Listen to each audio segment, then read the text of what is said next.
राम राम भाई राम राम नमस्ते stocks and psychology brother. I come live whenever I can. Jai Shri Ram. Wishing happy Janmashtami to everybody. We should all understand the science behind how this thing works. Our ancient scientists, they calculated the planetary position of how the planets were aligned when a special person was born. Like for example, especially our great avatars, for example. So every year or every fortnight or every lunar calendar wise, whenever the alignment happens again, the same energy is there in that environment right now. So when you venerate Krishna today, for example, yeah, it has way more benefits. You can align with that energy better. So following the lunar calendar is absolutely beautiful. We should all do that. But is the image fitting well? Because from my side it looks very crowded and congested. If not, I'll change back to the old image. So it's imperative that everybody venerates Krishna today. We all connect with him as much as possible. It will really benefit us. Shubh Janmashtami, Chanvika ji. Ram Ram, Yog Bhai, Ram Ram. It's decent, but the old one fits better. Okay. I think if guest joins, it will be hard to read, but H is missing in Hinduism. So okay. From my side, everything is fitting. So maybe I should just change it back.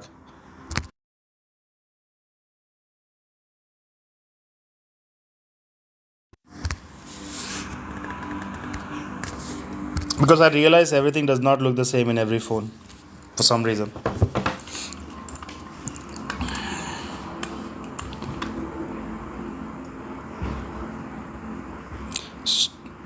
Shri Krishna Janmashtami की बधाई हो सबको. जय Shri Krishna. York, what you wrote is kind of funny because he was born in a jail, so makes sense. Yeah, this is cleaner, I think, this image. The other image is kind of. Are you fasting today? I am fasting on fruits today. Fruits and maybe light boiled vegetables I'll eat for dinner. But so far I have only eaten fruits. It's peach season, so it's actually kind of easy to fast today. That's not fasting. No, it's called fruit fasting. No coffee. I'm trying to avoid coffee, but eventually I don't know, depending on how work goes. But coffee is technically beans, right? I don't think it should be a problem. Jai Shri Ram, Jai Shri Ram.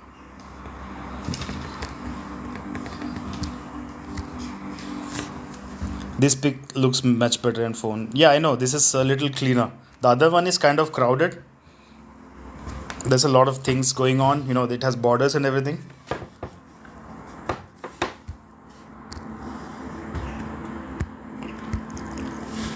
People have beverages, yes. I mean, you're not supposed to just because you're allowed some things and not allowed some things doesn't mean you get to knock yourself out. I know growing up I saw people eating all kinds of things and say oh, today diet, today's fasting. The point is, the point is that when you eat a lot of food, right, the body is actually very busy trying to process it and break it down. Okay, so by fasting and eating very light food and making sure that your body is not consumed in breaking it down, you are allowing the body to align with the cosmos. That's why we fast. So you're giving the body and the mind a rest, and it's actually aligning with the cosmos that time. I'm drinking a lot of water though, so it's 2 peaches so far and lots and lots of water.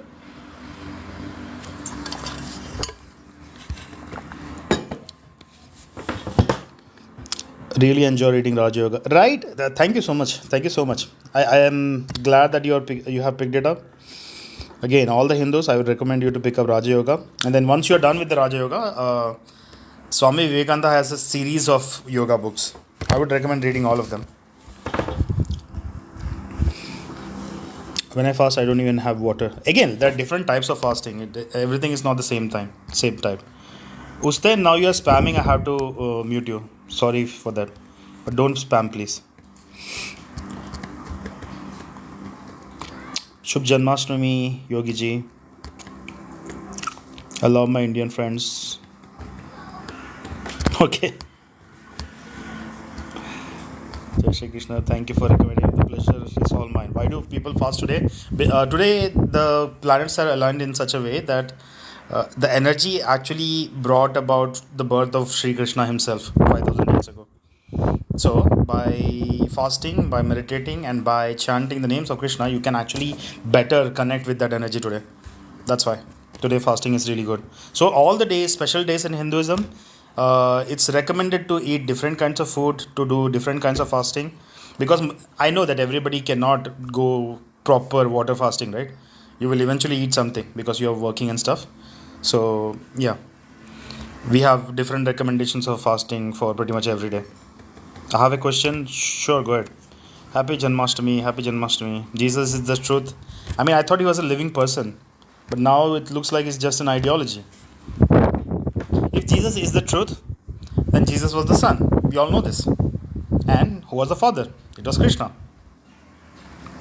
Aren't there loads of festivals and holidays? How cool is that? Absolutely. Because life is a celebration.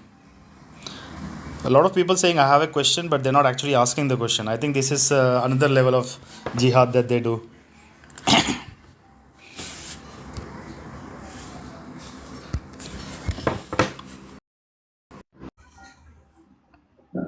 Hey, what's up? Hello. Yeah, speak up, bro. What's up? Can you hear me? Yeah, I can hear you now. Yeah, I disagree with you. I don't think Hinduism is the truth. Sure, bro. You can disagree, but do you know what Hinduism is? Yeah, it's a pagan polytheistic religion. You could not be further wrong. Don't you guys have over 500 million different deities? Deities, yes, but the word deity again, like it refers to God, so that's not how you should be looking at them. Okay. So, in my belief system, there's only one true God, the first Yes. cause, the uncaused cause, who's before all things. Yes, and his son was Jesus, right? Well, yes, and Jesus is the word of God, and he loves you and he cares about you, and he So here's the demonstrated fun his thing, bro. love for you by Here's the dying on fun the thing, yeah. cross for Here's the you. fun thing.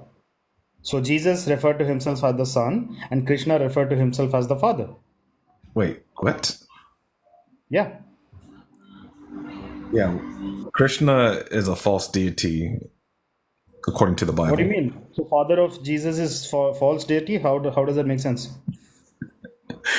I don't even know what you're talking about now, man. Like what? Bro, Jesus, like the idea of Jesus and the Christian Bible, right? It came very recently in history. You know, human history goes back thousands of years before Christianity. You know this, right? Yeah, but Hinduism has nothing to do with Christianity. Exactly, because And Christianity is Christianity a has nothing fake to do with ideology. Hinduism. It's copied some things from Hinduism, but No, not, it not did didn't get not. anything right. Like the Hinduism idea of Trinity is actually a comes from copy. Hinduism. You know this.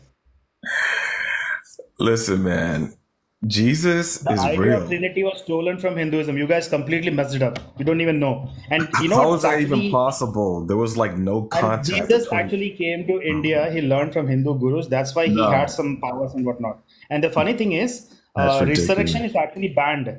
In the Hindu system, it's actually considered demonic and a black art to resurrect yourself. And Jesus did that. So Jesus if his never guru, went to India, sir. what do you mean? That's crazy. Jesus never went to India. Where do you think he learned turning water into wine and walking on water and resurrecting himself? Where do you think he learned it? What? Yeah, I've seen a lot of videos in India. I never seen people walk on water in India and turn water into wine in India. But we have plenty of scriptural references of the Hindus doing that So how come they don't do that today? because they were all banned. You're not supposed to do this. What? Of Are you course, serious? of course. Do you think if you have such kind of special powers, you would go around like advertising it? Of course not. But the funny Okay. thing is, no matter what kind of powers you talk about, right? Resurrection is absolutely banned. It's considered dark art. You're not supposed to do that at all. But Jesus Hmm. partook in that. He actually resurrected himself. So what he practiced is kind of demonic. That's why, as Hindus, we excommunicate him. All right. That was I not have cool what another he did. question. So, what good has Hinduism done for India? For India, bro, it has done good for the world. What are you talking about, Like India? what? Like what? The very fact that you're using technology right now, it's powered by the Hindu numerical system. Oh my goodness. Because we gave the No, it's numerical not. system, you have technology today. Otherwise, you would not have all these things. That is ridiculous. How is it ridiculous? It has nothing to do with quote unquote Hindu numerical system. We use the Roman numerical system. Do you know what I don't- Roman numerical system looks like? Do you think it looks like one, two, three, and zero? What does that to do with Hinduism though? Hindus discovered this. It's coming straight from Hinduism. We No, we have a use concept the called shunyata. That is something you can perceive through meditation and through yoga and all those things. That's how we discovered in zero. That's why we have the numerical system. It has nothing to do with your Christianity, whatever nonsense. okay. So Hinduism gave us the the numerical number system. Is that what you're saying? Absolutely. How All right. clueless are you, bro? All right. Let me Google it. Hinduism Yeah. Go ahead, ask Prophet Google. He'll answer your questions. Ram Ram, numeral system. you're back. Okay, it says it came from Arabia as well. It came from what? Caribbean. No, Arabia. Yeah, because they translated our work. It has nothing to do with Arabia. They came to India. They learned from Hindu gurus. Exactly how Jesus learned everything from Hindu gurus. They took that idea to the West by after translating it. That's all they did. It was invented by Hindus. Everybody knows this. Come on, dude. You can't be so clueless. Okay, so how else has Hinduism benefited the world? Oh, just hey, real quick. By the way, there's some really good writings on Jesus and his adventures to India. If you want to look it up. Jesus never went to India. That's not. Yes, Where's that yeah, he found? did. That's not in the Bible. I'm a former Christian, and yes, he did. Yes, he Not did. that. Well, that's not in the Bible. Well, it doesn't matter if it's in So, the Bible, dude. so What? what's your primary source for Jesus? Okay, what's your next question, dude? exactly, because you I don't. don't care. It's I just don't a want to bunch of talk made up about. I don't want to nonsense. talk about your Jesus, dude. Let's just talk about what's your question about India? Go ahead, ask the host. No, Hinduism. So, what benefit has Hinduism done for India? Because You, last I checked, one second, um, one second. So Christianity actually came from the Middle East. You know this, right? of course, What benefit has Christianity done for the Middle East? what benefit has it done? It's brought many people to salvation. Number one. Number Explain two, it to What does that me. mean? What does that mean? Prove it to me. yeah, salvation means being saved from their sins and knowing the truth. How will you prove this? How do you talk to saved people, and they'll tell you about their salvation experience by Are you believing in saved? the Lord Jesus Are you Christ. saved? Are you saved? Yes. Hmm. Saved by what exactly? What changed after you got saved? Yeah, I'm saved from the grips of Satan, from darkness, from sin, the bondage of sin. And Jesus, He renewed my spirit. He How did regenerated you me, got and He saved gave me from a new heart. darkness when Jesus was himself practicing darkness? He resurrected himself. No, That is that's a darkness. lie from Satan. Jesus is the light of the world. What do you mean? How do you think he resurrected himself? Is Jesus Jesus God? is the light. He's the light of the world. What are you talking about? How is he the light, bro? He got nailed Because to a he's piece of God. wood. He could not even save himself. Because he's God in the flesh. What kind of God cannot save himself from a piece of wood? His mission was to die on the cross for the sins of the world. It was His prophesied in the mission Old was to die on Testament the that cross. that would Wait, happen. one second. How did the world benefit from him dying on the cross? Yeah, so now we have a way for us to be saved from our sins, to be forgiven, to be cleansed and washed, and to be What does that even mean, justified and bro? You keep redeemed. using those words. Do you know what it means? What is the meaning of that thing? What you just said? Yeah, if you don't understand the meaning of these words, I can explain it to you. Yeah, sure. Explain and So, prove it to me. so what word do you want me to explain to you? Like you keep saying that I was saved. Saved from what exactly? How did you get saved? from our sins. So How did that? you, So so let so me explain to basically you. today, if you wait 1 second, if you today go out and commit sin, it's completely okay. You're forgiven. Is No, that what it's you not mean? okay. It's not okay. So right now, you are separated from your holy maker. Right now, you right No, now. no, wait. I I'm want not. to I'm trying to explain it to you. I'm trying to I break it want to down for you. practically understand the implication of being saved from sin. So right Yeah, now, if you I'm commit trying to sin, break it down for you right now. All right. You are separated from God because you have sinned against a holy, righteous, just God. All in right. what way? Jesus, In yeah, what way? and because you have sinned. And that's In why, what way, dude? In what way? yeah, spiritually, right? You're cut off from them. That's why you don't have a relationship with them, right? The Bible Bro, reads, what are you even talking about? Do you listen to yourself? I'm just giving you the biblical truth. So it's basically just nonsense, biblical truth. How is it nonsense? You haven't even listened to what I I'm mean, saying. it's easy to say. It's easy to say when you're up there on the cross. Yeah, I planned it this way. This is my mission. Of course, right? I don't What find a that shitty plan, humorous. bro. What a I'm shitty not plan. amused.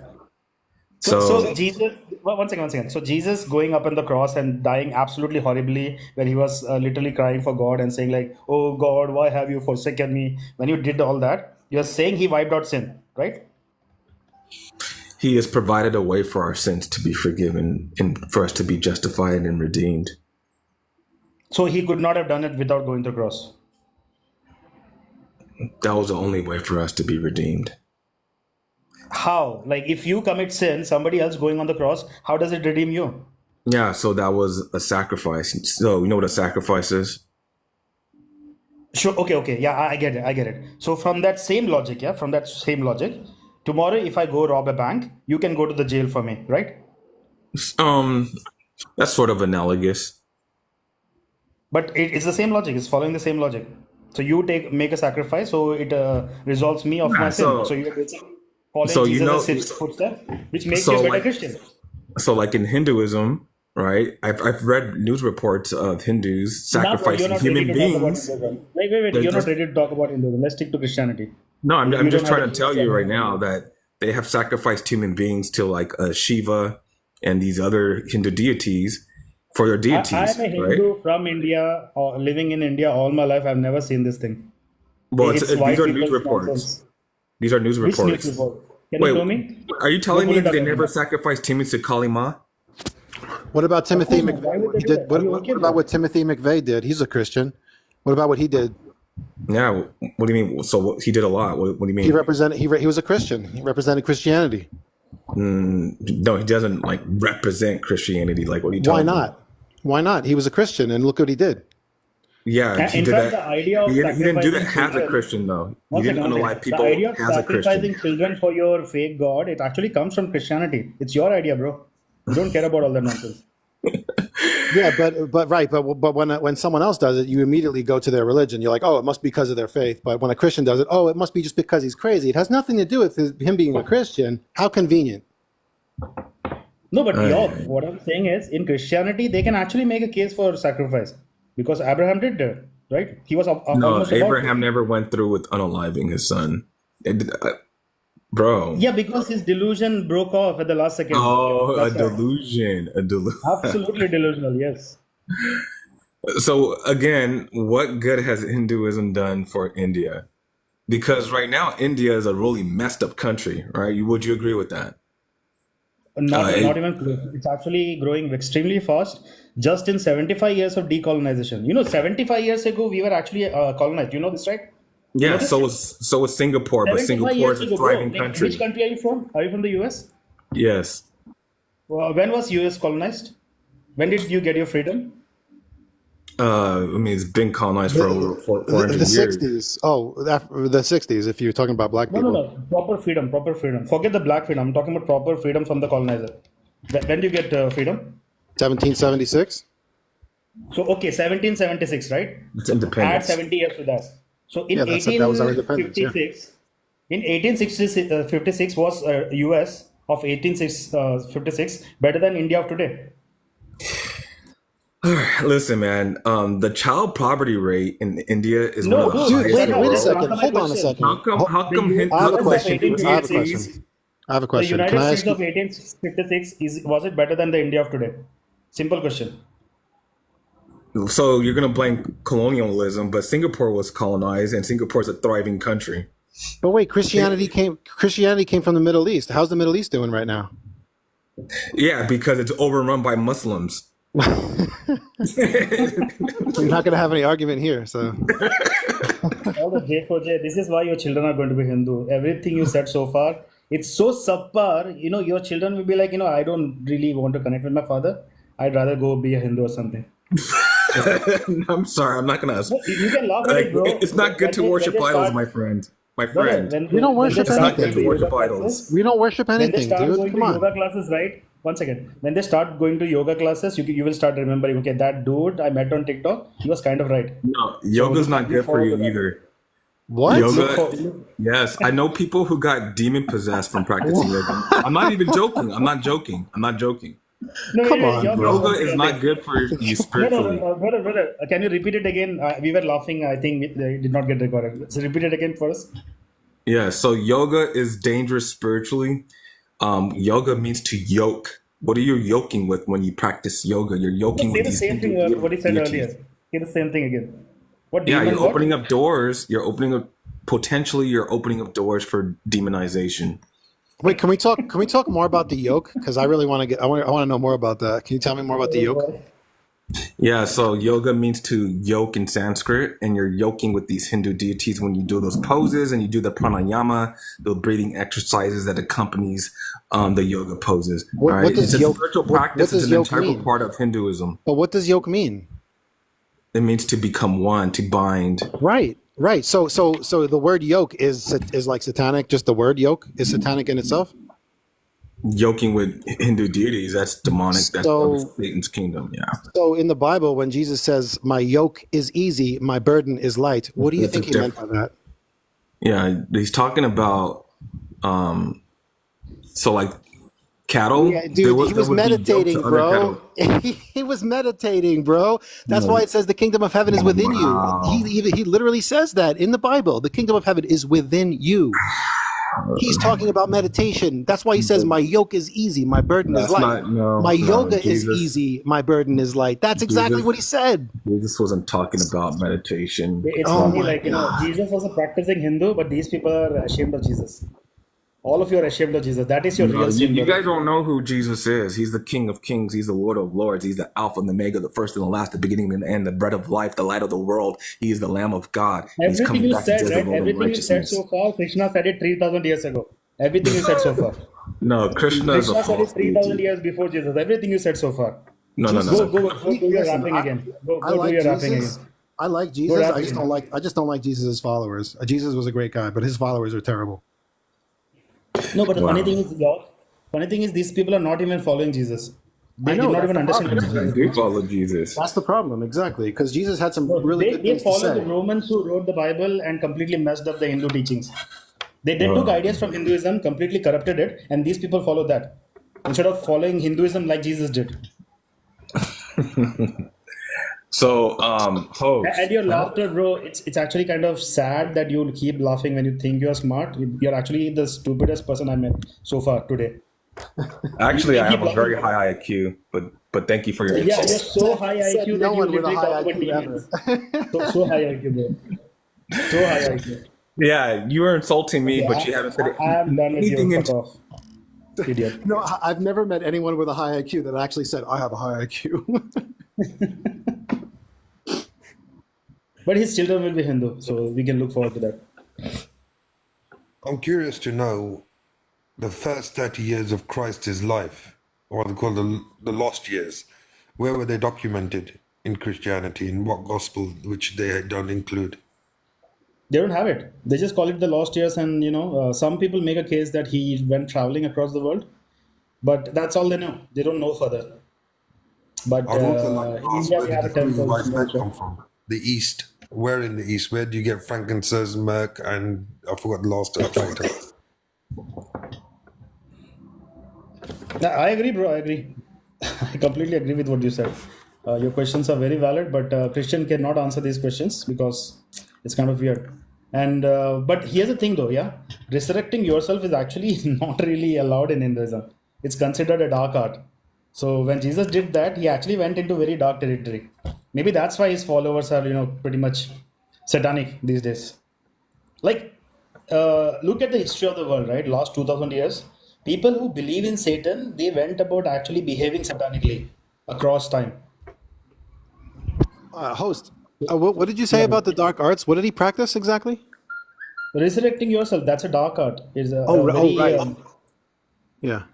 Like that's a it's not city. really, yeah, no, it is a siddhi, yes, but it's not a siddhi that you're supposed to use for any reason at all, because you're literally challenging the laws of nature, and then, it has inevitable bad consequences when you do something like that. Like Okay. even Krishna did not attempt something like that. He when it was his time, he went away peacefully. He shed his mortal body and went back into the divine. So how dare Jesus do something like that? So the only, like, if you really want to prolong your life, the only way to do that is to, yeah, switch yourself into the sukshma sharira, which is the subtle body, and then stay there. But living the mortal body and bringing it back, that's actually a very dark art, and it's not supposed to be done at all. So Jesus, yeah, he was quote unquote adharmic in that sense for having done that. Interesting. Yeah, maybe that's why they bring that air of darkness to them with them all the time. Because there is like because Christians do try to come with love in the beginning, but it always ends up dark most of the time. So it's unfortunate. No, the dude that just came up, right? He kept laughing, like, dude, at least talk. The demonic satanic laugh, that tells you everything. Yeah, he kept laughing and scoffing at us like he had some sort of superior ground or something like that. It was just unfounded. Absolutely.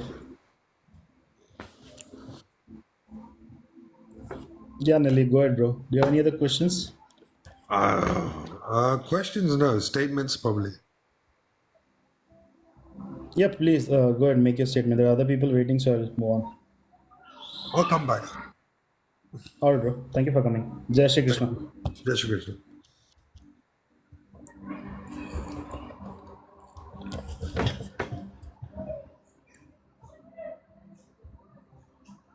Christian pastors who try to remove demons from people who act demonic. I mean, who decides who is acting demonic? For them, like, a person is depressed, he's possessed. A person is remembering his past life, he's possessed. A person does anything except, behaving like a Christian, he's possessed. So they would go around terming everything demonic. For a long time, they were going around analyzing the scientists of the time, the witches of the time, the women that did not behave. Everybody was unalived by these people. They would just come and call them witches and done. That's it. Reason enough to burn them. Stash, what's up? Hey, what's up, guys? How you doing? What's up, Steph? Good. I just wanted to Good, say good. I was doing my karma yoga this morning, but the demon that possessed me got in the way, and I had to stop. Yeah. Did I you was, just hear him talking about yoke? Yoke is yeah, demonic. yeah. That was great. That was great. I love how you had to make him repeat exactly what he said. It was beautiful. I want to just say also that I was listening to that conversation, obviously, and I want to say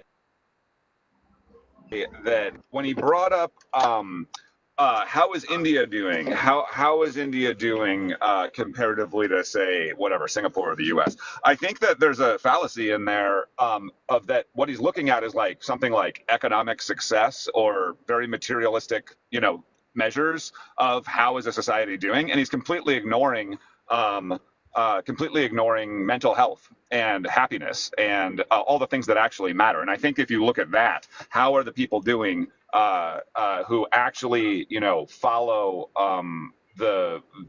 have a clear view of reality? It's not even close. People that actually see reality for it is have joyful lives. They have everything that, and the richest people in the U.S., for instance, are probably some of the most miserable people on the planet. So I don't think it's a valid measurement at all that he brought up.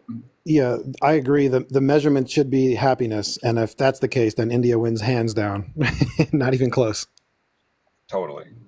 But then But again, I don't know what index he was using. He should talk about when India became a free country. And second of all, even if India is a free country, it's not a Hindu country. We still follow the same constitution that was left behind by the British.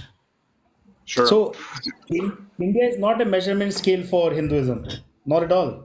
I wish it was. Yeah, but again, I think even just the idea of saying, well, like material success is a measurement that we should be using to judge is flawed already. It doesn't. That's not a valid. In fact, too much material success leads to suffering, pain, and really the extinction of the species. Honestly, so I you know, when it's all you focus on, like we do here in the West, then you just destroy the planet. So you know, it's not it's not anything to brag about. Yeah, I agree with that. Absolutely. Yeah. Anyway, I'll let you guys get back to people that want to fight with you. I got to go to work, unfortunately, but I will talk to you later. Enjoy, guys. Hey, good All point. right, bro. That was a Thank you. great point, man. All right, brother. Sure. Talk to you soon. Bye now. Second vulture is asking what's so bad about planet being Hello, destroyed. hello. I don't even know what to tell him. What's How so are bad you about doing? planet being destroyed? What? Hey, I have a question about Hinduism. Okay. Sure, bro. Go ahead. Okay. I just want to ask why you guys worship rats. We don't. Worship grass. Yeah. No, we Grass. don't. We don't do that. Rats, rats. No, bro. Nobody worships the prophet. Harats? Cows either? No. No, bro. I've never met your mom, brother. I'm sure she's an amazing woman, but I've never met her. Who? Your mom?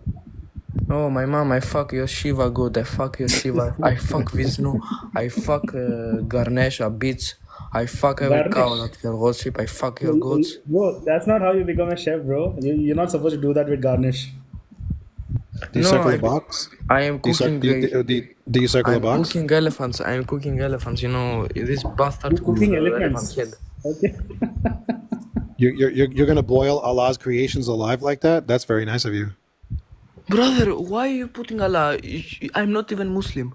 You're probably Muslim. I'm almost sure. I'm almost 100% certain of it. The way you're talking to me. Only Muslims talk like this. So you haven't heard a Christian Orthodox speak like that, eh? No, they don't. They don't Brother, I'm actually. Greek. They're usually I'm not Greek. this nasty. No, they're actually not this nasty. No, I'm only Greek, bro. Muslims do this. I'm Christian. No, you're not. Do you want me to speak Greek? You're not Christian. Okay, wait. You're Christian, right? Wait, one second. If you're Christian, what do you think about the prophet raping 6-year-old Aisha? Don't trigger me, bro. See, you can't talk about it, right? So, how do you feel about Muhammad raping a 6-year-old? How do you feel about that? I feel like about Shiva, you know. In Yeah, so you Albanian, won't answer the question because in you're Muslim. Albanian there is a word Shiva rot, you know, We know Shiva you're rot. Muslim. We have a little Muslim here. What do you have? But you know for- what? See, I do get it. If I was a Muslim, I would be ashamed to. I would never tell people that I'm Muslim. Plus, I would be an ex-Muslim because deep down I'll be like, this doesn't make sense to me. So kudos.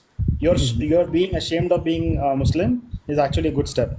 Eventually, you'll No, become an I'm not ex-Muslim. ashamed. I'm just going to troll you. You idiot. You're ashamed of your faith. We asked you about it, and you denied your faith to other people. So you're You're not ashamed gonna of Allah. trigger me, bro. You're not You're gonna trigger ashamed me. I'm of not Allah. triggered. You just proved it to Nobody's triggering everybody. you. We just caught you in the act. We just caught you lying. Wait a minute. I'm not trying to trigger you. You were lying and I caught you. Now you're being called out for it. You just lost one kirot of good deeds. You know about kirats? What's that?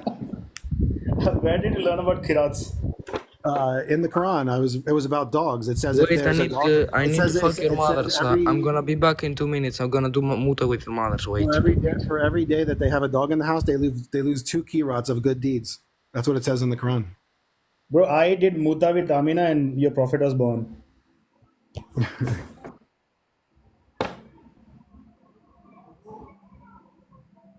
You just lost a kirot for lying. Oh, hello, What's up? Yeah, what's up? hello. Can you hear me? Yep. Yeah, you why were do you believe standing other down there. humans are untouchable? What? Why do you believe other humans are untouchable, the Dalits and Chamars? Dalits are Chamas. You know, the idea of Dalit only came after the Islamic invasion. Can you show me the Everyone's word blaming Dalit it on in the any Hindu Muslims, scripture? Okay. No, What no, about wait. Can you show me? Sati One second, Pata, Yo, sure. Why Don't do you run think now. a Don't woman run should now. be Don't burnt run now. alive Don't when run the now. husband Don't run. is dead? Don't run. Don't You do run. Sati Don't run. Pata. Don't run. Don't run, Sati Yosh. Can you Pata show me that? you jahils, man. You're already running now. It's Stick the to one most point. We are jahil talking about religion Dalits in the now. world. No. Let's talk about Dalits first. Don't You run now. Don't worship run. penis. What is it? Happy Lanvatri. Happy Shivatri. That's penis worship. Believing other humans are untouchable. How backward, man. You are animals, savages. Okay. You Yeah, seen Muslims telling Komela? us Have you that seen it's beautiful. Komela? What savages, man. Grown adult men walking naked in front of women and children. You're savages, backward religion, animals, man. Huh? Have you seen your sadhus? Don't What shut a up. If you shut organic up, I'll religion. remove you. You get to speak. Keep speaking. Have you If seen you your shut up, sadhus? Well, look at if you stop, I'll remove you. Okay. Keep speaking because you're not here to have a conversation. you're animals, you're savages, man. I told And you no don't one is stop. converting to Keep speaking, Hinduism. That's the idiot. most backward Keep religion in speaking, the idiot. world. Child rape in the Devdasya mandals. What shameful animalistic religion. It's 2024 and you have Devdasya mandals where children are raped by pundits. That's Okay, shameful, the man. R word is not okay. I'm hard to You remove think you.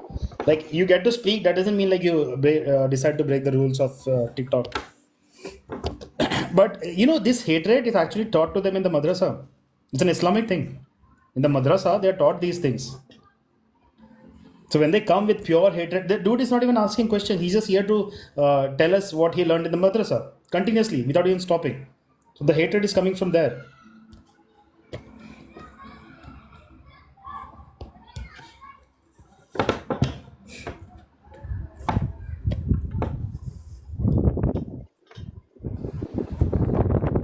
Yes, Sam, what's up? Pure hatred from I, Muslims, man. Just pure hatred. Like you they know, always come up with that. all these muzzies comes on your live and they talk shit about our religion. Just drop them down. Don't let them speak bad about religion because they don't know nothing. And when they say about that, you know, worshipping No, but Sam, one penises, second, Sam. One uh, second. The in problem is majority Hindus don't know that this is what they think of us. So I no, let them speak because Hindus should wake up. We should know exactly what they think about us. you know, All the they secular liberal Hindus, right? when they say about worshipping penises and that, about Lord Shiva and that, No, Sam, listen. ask them, how about cutting the children penises when they're literally even 1 month old, and Sam, they're first of all, you literally should cutting not be their penises. using.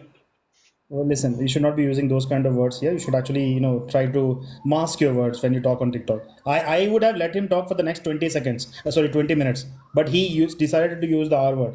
That's why I kicked Yeah. him out. So what No, I'm but telling you is, I want Hindus to watch this behavior. I want Hindus to wake up. I want Hindus to understand that this is what they actually think about you. Like in real life, if this idiot meets you on the street, right, he'll be the nicest person out there. He will yeah, show you, look at me, I'm such a good Muslim. Islam is such a beautiful religion. You should all come to Islam. He'll be the nicest person, most helpful person. You will never know that this is what he's actually thinking deep down. When you no, meet this you person on the street, and if you you have women and children with you, he's eyeing your women and children. yeah. He's thinking I one day we'll do Gazwa and we will grab them. He's I know, thinking I that. know. I live in UK. I know the truth. What's going around? We know the truth, and even just it's not just about that. Even my daughter goes to a Christian school, and they say, they do the prayers and that. Imagine Hindus start doing the prayers or starting chanting Hanuman Chalisa in India, and all these westernized people. They'll go bonkers. They say no, the Hindus are doing bad. The Hindus are doing bad in India because they teaching their kids their own scriptures. But what happens when it happens here in UK or USA? Nobody talks about this. When I had to put my daughter, Absolutely. when I had to put my daughter in this school because it's where we live, it's the nicest school around us. So I thought, okay, and they literally asked me if you want to get your daughter baptized. I said no. Why I want to get her baptized? She's going to a school to learn things. It's not. If you want to talk about religion, okay, fair enough. But why did you change it? And I literally had an argument with the teacher, and I said to her, I said, no. She said, oh, maybe you can come to the church on Sunday. I said, no, I don't want to come to a church on a Sunday. We go to a temple. She goes to a temple, and you keep your beliefs, we keep our beliefs, and what's this all about? And then she said, okay, okay. And then I told my daughter, I said, you know, you listen to obviously she's a child, she's a baby, and I said to her, I said, you're going to the school to learn things. You're not there to learn about religion. You've got a religion, and I can teach you all about it. You don't have to learn it from the school. Religion is something that you learn from your culture, your parents, your grandparents, and that. It's not something that you learn in school. And then obviously she listens, but it's all these propaganda about Christianity and Muslim. If imagine someone doing this in India, and the whole Western world will go bonkers. The whole Western world will say, "Oh, why they're doing this in India? Why they're teaching? Absolutely. Why they're teaching Sanskrit in the schools?" But I remember I grew up in India, and we used to have Sanskrit language in our schools, and they totally have removed it. I used to learn Sanskrit in my school, and now when I talk to someone in India, obviously my friends and mates, and they say no, they don't teach Sanskrit to our kids anymore. Absolutely. Absolutely. They don't do that anymore. But obviously, I all don't know you can which do is generation you're from, Sam. I'm Even in my I'm born generation. in 80. I was born in 87. I mean, I'm a 87 kid. We have seen Okay, all okay. that changes from 80s, 90 kids. They've seen all these changes. But what I'm saying is, I come from Punjab in India, Okay. and I'm from Punjab too. well, okay, and obviously I wouldn't say I don't want to say my location exactly where I come from in Punjab, but I've come Same, from same. I'll say I come from the core of the Punjab, and if I say when I say I come from the core of the Punjab, you probably will know where I come from. Yeah, I have an idea. So Sure. yeah, I mean we've seen all that, we've seen all that, and now when I even when I come here and because I've been born and brought up in India, we never knew that some kind of, this kind of bullshit is happening all around the world. And when I came here about 14 years ago, and then from the last 4 or 5 years, the hatred towards Hindus are so bad that you can't even, these people, they don't even know. I've heard this guy talking, about yoga. And if he would have meditate for like 5 minutes in his life, he wouldn't know that what meditation is and what yoga is. But then obviously they don't know. They don't want to know. They don't want to know about animal cruelty. They don't want to know about anything. They just say back in the days. Obviously they used to cut the meat right in front of the and then they used to call it cruelty. But nowadays it comes in all packages, nice packaging, and they think it's not animal cruelty. It is. It at the end of the day, you can't. My grandmother used to say to me when I was growing up, she used to say, when God has created so many beautiful things for you to eat and satisfy your your stomach, your tongue, and everything, why do you want to kill someone and eat them? Don't use the keyword, Sam.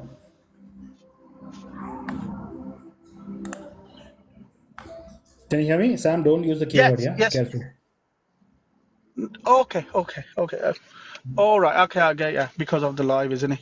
Yeah, but Yeah. obviously, then why do you wanna go out and do something which is not even uh, you know uh, not even human. They talk about humanity.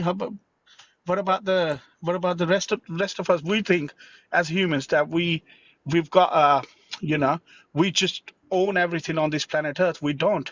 They've got their own lives. We've humans got their own, and we should respect and treat. They just said talk about treating humans equally. How about someone who's they've got? My grandmother used to say. She used to say very beautiful thing, which scientists are actually proving now. She used to say anything with the nervous system is not for us to eat. It's actually logical, right? It's the most logical thing to think about. Yeah, she used to say anything who's got a nervous system, which means they can actually think, or they might have feelings, or whatever they have, they're not for us to eat. And it's a very logical thing to actually, you know, anyone with a with a with a pure soul, or an old soul, I call it, uh, will know that it's not for me to eat. Absolutely. Do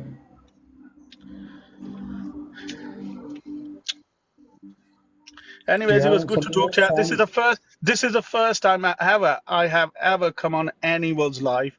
This is the first time ever, and you know, it's been a great to talk to you, and always seeing your lives, and you know, and it's a great that someone's actually putting a step further to you know, to tell them actually what we are, and we, you know, when we go where we go, and then when if we have to come back, it's like a circle, and until unless you get attached to that divine, then you have to keep coming back.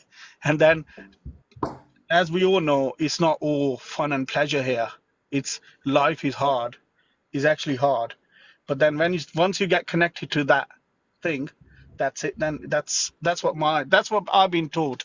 I don't know how many people will agree with me or not, but that's how I've been taught. All right. Okay, Sam. Thank you so much for coming. Yeah. No worries. Thank you. Thanks, mate. That's Thanks. super fun. Hey, thanks for coming. Namaste. But for future people, please remember there is a format of the live. People come up and ask questions or they debate. If you just want to talk by yourself, I mean, seriously, it kills the algorithm. It actually, you know, the format of the live completely changes when that happens.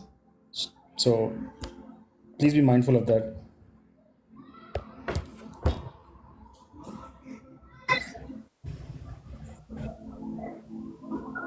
Yeah, what's up? Hello? Hello. Hey, morning, sir. Good morning. How are you doing? Great. Do you have any questions for me? Good. That's good, brother. That's good, man. So what are you guys talking about? Like children will be Hindu? Is that Absolutely. what the topic is? I mean, of course, you know, without due respect, sir, I mean, I just think there's gonna be like diversity, you know what I mean? But I just think honestly, man, Christianity's growing now, dude.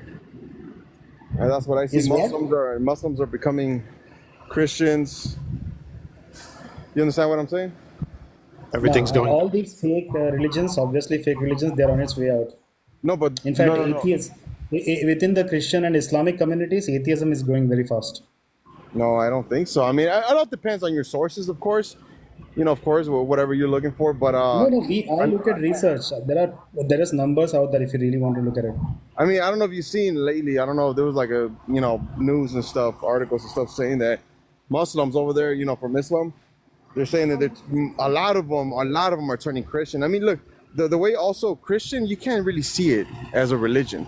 They call it Christian, for example, like I believe in my Lord and Savior Jesus Christ. When I tell people that, the whole point of Christianity is just about having the relationship with our Lord and Savior Jesus Christ, and people are the ones that put the name on me.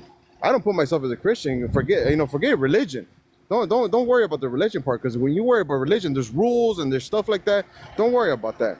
What you need to worry is believe in the Lord and Savior Jesus Christ, because it did happen. He did die for him. Like, how do you believe in Jesus Christ? Like, have you seen this person? How do you believe in him?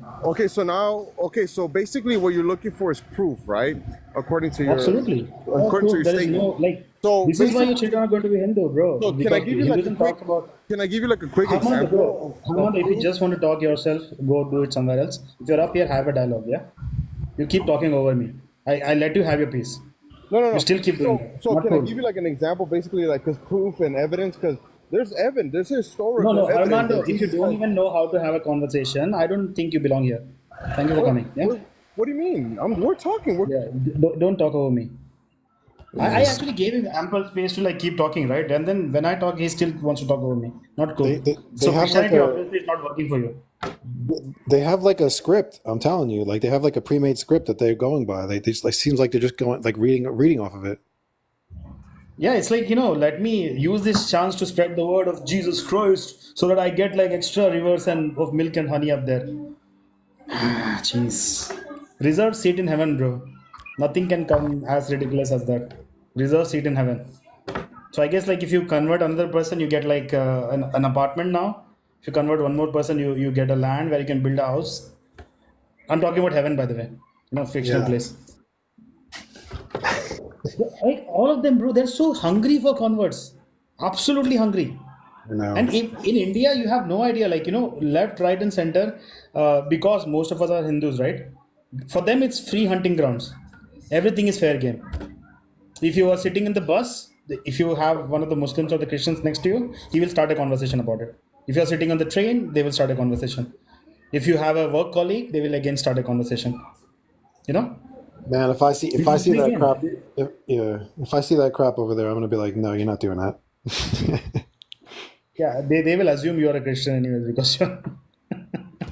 Yeah, but they're in for a rude awakening. Absolutely. They want to save us from hell. I mean, seriously, I had a friend, an extremely good friend, yeah. I always knew she's Christian and I never bothered about it. I was an atheist back in those times. And I was very vocal atheist. I would make fun of everything. But the thing is, like, I never actually made fun of Christianity.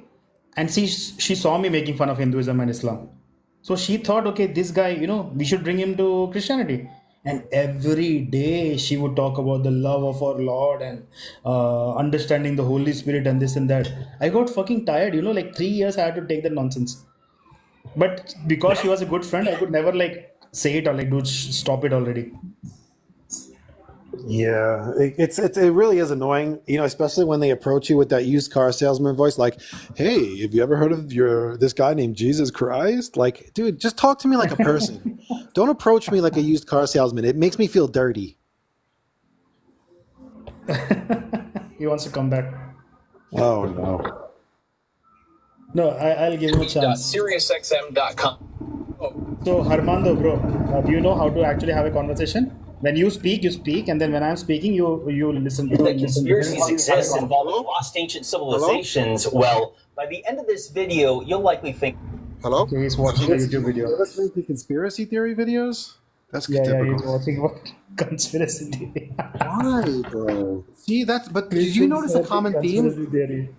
Host, do you notice a common theme with like the Christians and the Muslims? They're very into conspiracies. They feel like they have this air of paranoia, like everybody's out to get them, but that comes from their this constant threat of eternal suffering if they don't do the right thing. So that's why they're paranoid. That's why they go to conspiracies. It really ruins their mind. Not only that, if you actually watch the conspiracy theories, right? All of them kind of subtly align to their biblical ideology or Islamic ideology. They subtly align to flat earth. They subtly align to angels and demons. So they're not openly talking about Christianity, but they are kind of catering to this kind of audience. Yes, absolutely. It's a shame. It ruins their mind. Like once you are under, like I said, once you're under threat of eternal burning or whatever it may be, suffering forever if you don't do the right things, that just brings on this paranoia from birth. And then you start, of course, conspiracy theories would be a perfect thing to attach yourself to because there's more paranoia. It feeds that. And so it's manipulation, y'all. You need to see it. Yeah, we heard your videos, bro. What kind of videos are you watching? Hello? Hello? Yeah, what kind of videos are you watching, bro? Hey, so I don't understand. Do you want to debate or no? I mean, you just rejected You me. did You not come just up with hung. a debate. No, Earlier, you did no, not come up with a no. debate. So come on. Let's keep going with the conversation. That's the whole point of debate. No, You just don't. If you want to debate, So, then tell me what so, is the topic so of the look. debate? I mean, I'm just going by your request. It's right here. Request only if you have questions or want to debate. Okay, we're debating. Armando, what is the topic of the debate? What do you want to debate? We were speaking about what? You kept answering me, so I don't understand. So are we gonna debate or what? Just like I was What telling is the you. topic of the debate, bro? If debate should have a topic. What are the ground rules? What are Okay, the but topic? okay, just because you get a little frustrated, don't just hang up. Keep going with it. That's the whole No, I did point. not get frustrated. You were not listening to me. No, You you kept got speaking. frustrated. You could give it whatever definition you want to give it, but you're the one that hung up, not me. Thank you for coming. Bye-bye. If you're going to keep playing the stupid card, I don't have any interest in talking to you. He just wants to hear himself talk. So I'm Yeah. Can you hear me? What's up? Mate, can you hear me or not? Your voice is kind of low and there's a lot of wind around you. Extremely high amounts of I'm wind. outside. I'll just join when I get home, yeah? Sure. Yeah. Sorry. This guy wants to come back again. He doesn't know how to talk either. So I'll give you one more chance. If you can talk, actually have a conversation. If not, then I'll move on to talking about the Bangladeshi Hindus because that shit is still happening. Because he doesn't want to go. So the Bangladeshi Hindus, right? That shit is still happening right now. As we speak, the Bangladeshi Hindus are getting persecuted. The ISKCON people who went out of their way to help the flood affected people, right? What did these people do? They came right back into attacking everybody. ISKCON people literally last week they were going around feeding everybody and stuff like that. But these people, the box worshippers, the cube worshippers, they went around attacking everybody anyways. In my backup account, you can see I made a post about this 18-year-old kid. He saw news on social media that the Indian government is responsible for having started the floods and everything. And what did this guy do? He went around, attacked and desecrated 3 Hindu temples he attacked. This level of hatred is coming straight from their books. Their books teach them this. The Madrasa Maulana teaches them this. And it's coming straight from the actions of his own prophet, who went around breaking idols, right? So these people are literally following what the religion is teaching them. The Hari Krishnas went over there to help out, and they're being unalived. Not unalived. Right now, only the temples are being broken. So far, no unaliving have been recorded. Okay. Hey, what's up? You have switched apps. When you switch apps, I cannot hear you. Hello? Okay, never mind. Just come back when you can talk. So yeah, the Bangladeshi Hindu persecution is actually happening. It's coming from the Abrahamic ideology. The Abrahamic ideology, it teaches hatred. It teaches you that you are special. It teaches you that because you have Jesus in your heart, or that because you accepted the Shahada, you are special now. And everybody who do not belong to your cult, they're all beneath you. They're all the worst of creatures. They're all going to burn forever. So tomorrow, when you want to be violent against them, it's completely justified. Your books have actually brainwashed you into thinking that these people don't even deserve to live because they're not even human like you are.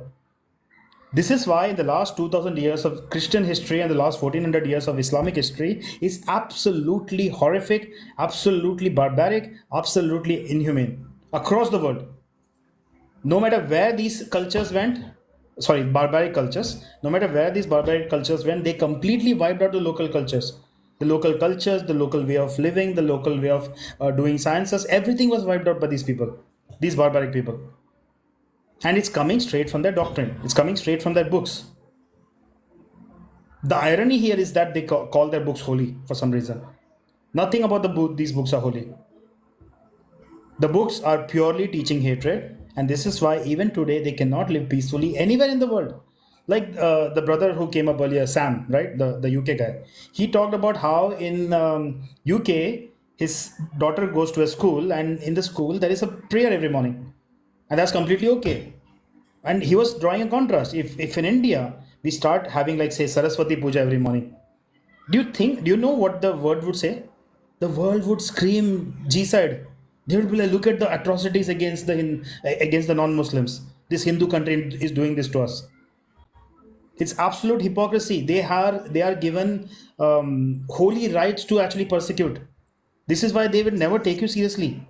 The reason why I let these idiots talk openly here on the live is because I want the Hindus to watch this and wake up. This is what they talk. This is what they think about you. In real life, when you meet them, right, they'll be the nicest people in the whole world, because the books teach them to be relentless. Yeah. So relentlessly they'll be nice, and relentlessly they'll keep banging that point home that Jesus is our savior, or that Islam is the best religion. They'll keep doing that again and again and again and again till you eventually give up and be like, okay, to hell with you, yeah, whatever your religion, let me follow that. Or if not you, they're targeting your children. Sorry, go ahead. No, I was just saying, yeah, I agree.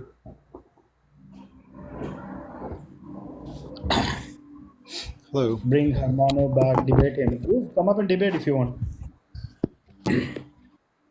Yeah, Rishi, what's up? Um, um, I had more of a procedural question. I was interested in, practicing a sadhana, practicing a Krishna mantra. I was wondering, what set of precautions I should take when going through that. Okay, the precautions. See, different mantras, different kind of practices. Your guru will tell you what the precautions are. But the most obvious precautions to take is first of all, um, non-veg food should not even come anywhere close to your practice. Forget you eating it. I've never eaten It meat. should not even be in the same vicinity when you chant the mantras and stuff, because Krishna is the celebration of life itself, right? Mm. And every time you have dead bodies around life, it's going to clash with your um, with your practice of bringing in more life. So if you have a practice, so what you're chanting like malas every day? Yeah. Yeah, so when you do the malas, make sure there is no death or these kind of harsh energies around you. And the second thing is always take a bath before you do your sadhana. No matter what, how late it is, if you say, you know what, I want to go do my sadhana right now, I have free time, take a bath before that. Always. Hmm. Because when you take a bath, you're actually letting Ma Ganga purify you. And your ritual preceding Ma Ganga purification is absolutely crucial, because now see what happens is like when you let water run through you, right, you should actually do a Ganga mantra when you do that. And when you do that, your body actually becomes perceptive to different energies. You have purified yourself of whatever muck you collected throughout the day energy wise, and now when you expose yourself to the Krishna mantra or whatever sadhana you're doing, the for it to align with you, it's actually way easier. And it actually affects way better. Hmm. You unmuted yourself. You have something to say? No, I didn't. Did I? You just unmuted. I thought like maybe you have a question about this. Oh no, I wasn't even by my phone. I guess somebody did it. I didn't even do it. Okay. All right. No, because I generally don't tell this to people, but every person who's doing a sadhana, it's absolutely important that you take a shower, at least minimum a shower. Let the water run through you, and before taking the shower, like say a nice little Ganga mantra through your water. So you cannot actually do that to your tank, but just doing it will have that effect. Ideally, you're supposed to collect your water in a vessel and do the mantra to the vessel. Sorry, go Hmm. ahead, bro. Yeah, that sounds good. I actually was interested. And then, now you're saying, finding a guru. I live in the United States, right?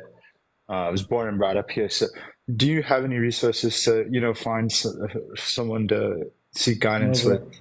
bro. No. This is the hardest question you can ask. It's almost impossible to go out and like recommend gurus these days. Yeah, because a lot of it is like the ISKCON people, which sometimes, can rub you the wrong way a little bit. Yeah, I know. So see, the most simple thing to do, if you cannot find a guru, is to chant Om mantra. It's Mm. actually, people don't, because Om is found everywhere, people think, okay, it's just Om. But no, Om is an absolutely powerful mantra. It's Hmm. it's it's powerful and it's actually safe. There's Yeah. nothing wrong is going to happen to you when you chant that. Just make sure that when you do it, you have a very pure intention. And not only that, when you chant the Om mantra, right, make sure you don't bring any tonality there. Keep it very neutral. Like when you chant Om, right, it should not take up a musical tone, Hmm. because every time you chant a mantra, it has to be chanted like a mantra. You're trying to create a frequency, but if you add a tonality there, your frequency is getting modulated by an emotion. You don't want that. It has to be pure frequency. So that's the only thing I would recommend when you chant the Om mantra. If you want to, if you're chanting the Om mantra and if you're not seeing results for a long time, then you can actually chant Ram instead, because Ram Hmm. is basically spiked up Om. It has more of a kick to it. Yeah. All right. Thank you, sir. No problem, bro. But it's a process of research. You have to do a lot of research. Keep looking for information.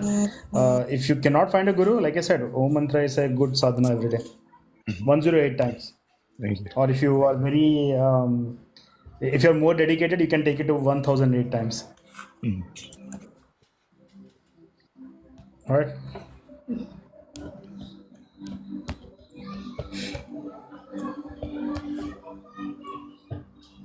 Like I picked up so many different things over time. Like my sadhana looks like actually kind of complicated now. I cannot even explain it to somebody else. Hey, what's up? Yeah, I've fly through across like TikToks and I came to a guy that named J4J. The guy that he said he was from United States. You remember that, right? The guy who came earlier, right, today on this live. Yeah, I watched Question. he said so he was Christian or something. I'd like to say that the guy like that is just a waste of time, you know? Okay. Like he is like I don't think he represents Christianity. Like I feel like he's a dumb Christian in my opinions, and you shouldn't like waste your time talking with the guy like that. In my opinions, like Are you a No, I mean, like Christian? he was kind of very condescending throughout the whole he conversation. literally says he asked the questions he asked was kind of stupid. You know, he asked like, "What this religion do to your nation? What that religion do to your nation?" It's just stupid questions. Are I think. you a Christian by chance?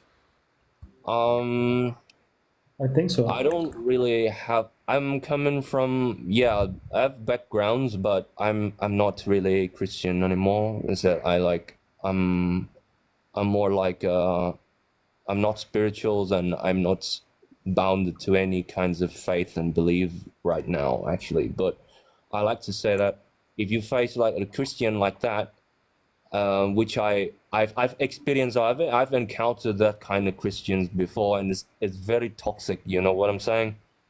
Well, this is the And thing. This is the thing, though. Like in their no, doctrine, you know, it's a waste of time. And he's kind of what kind of person, you know, said like, "Oh yeah, I have high Yeah, IQs bro, and you whatever have the to fuck." keep talking. Make it a two-way conversation. It's very boring when only one person is talking all the time.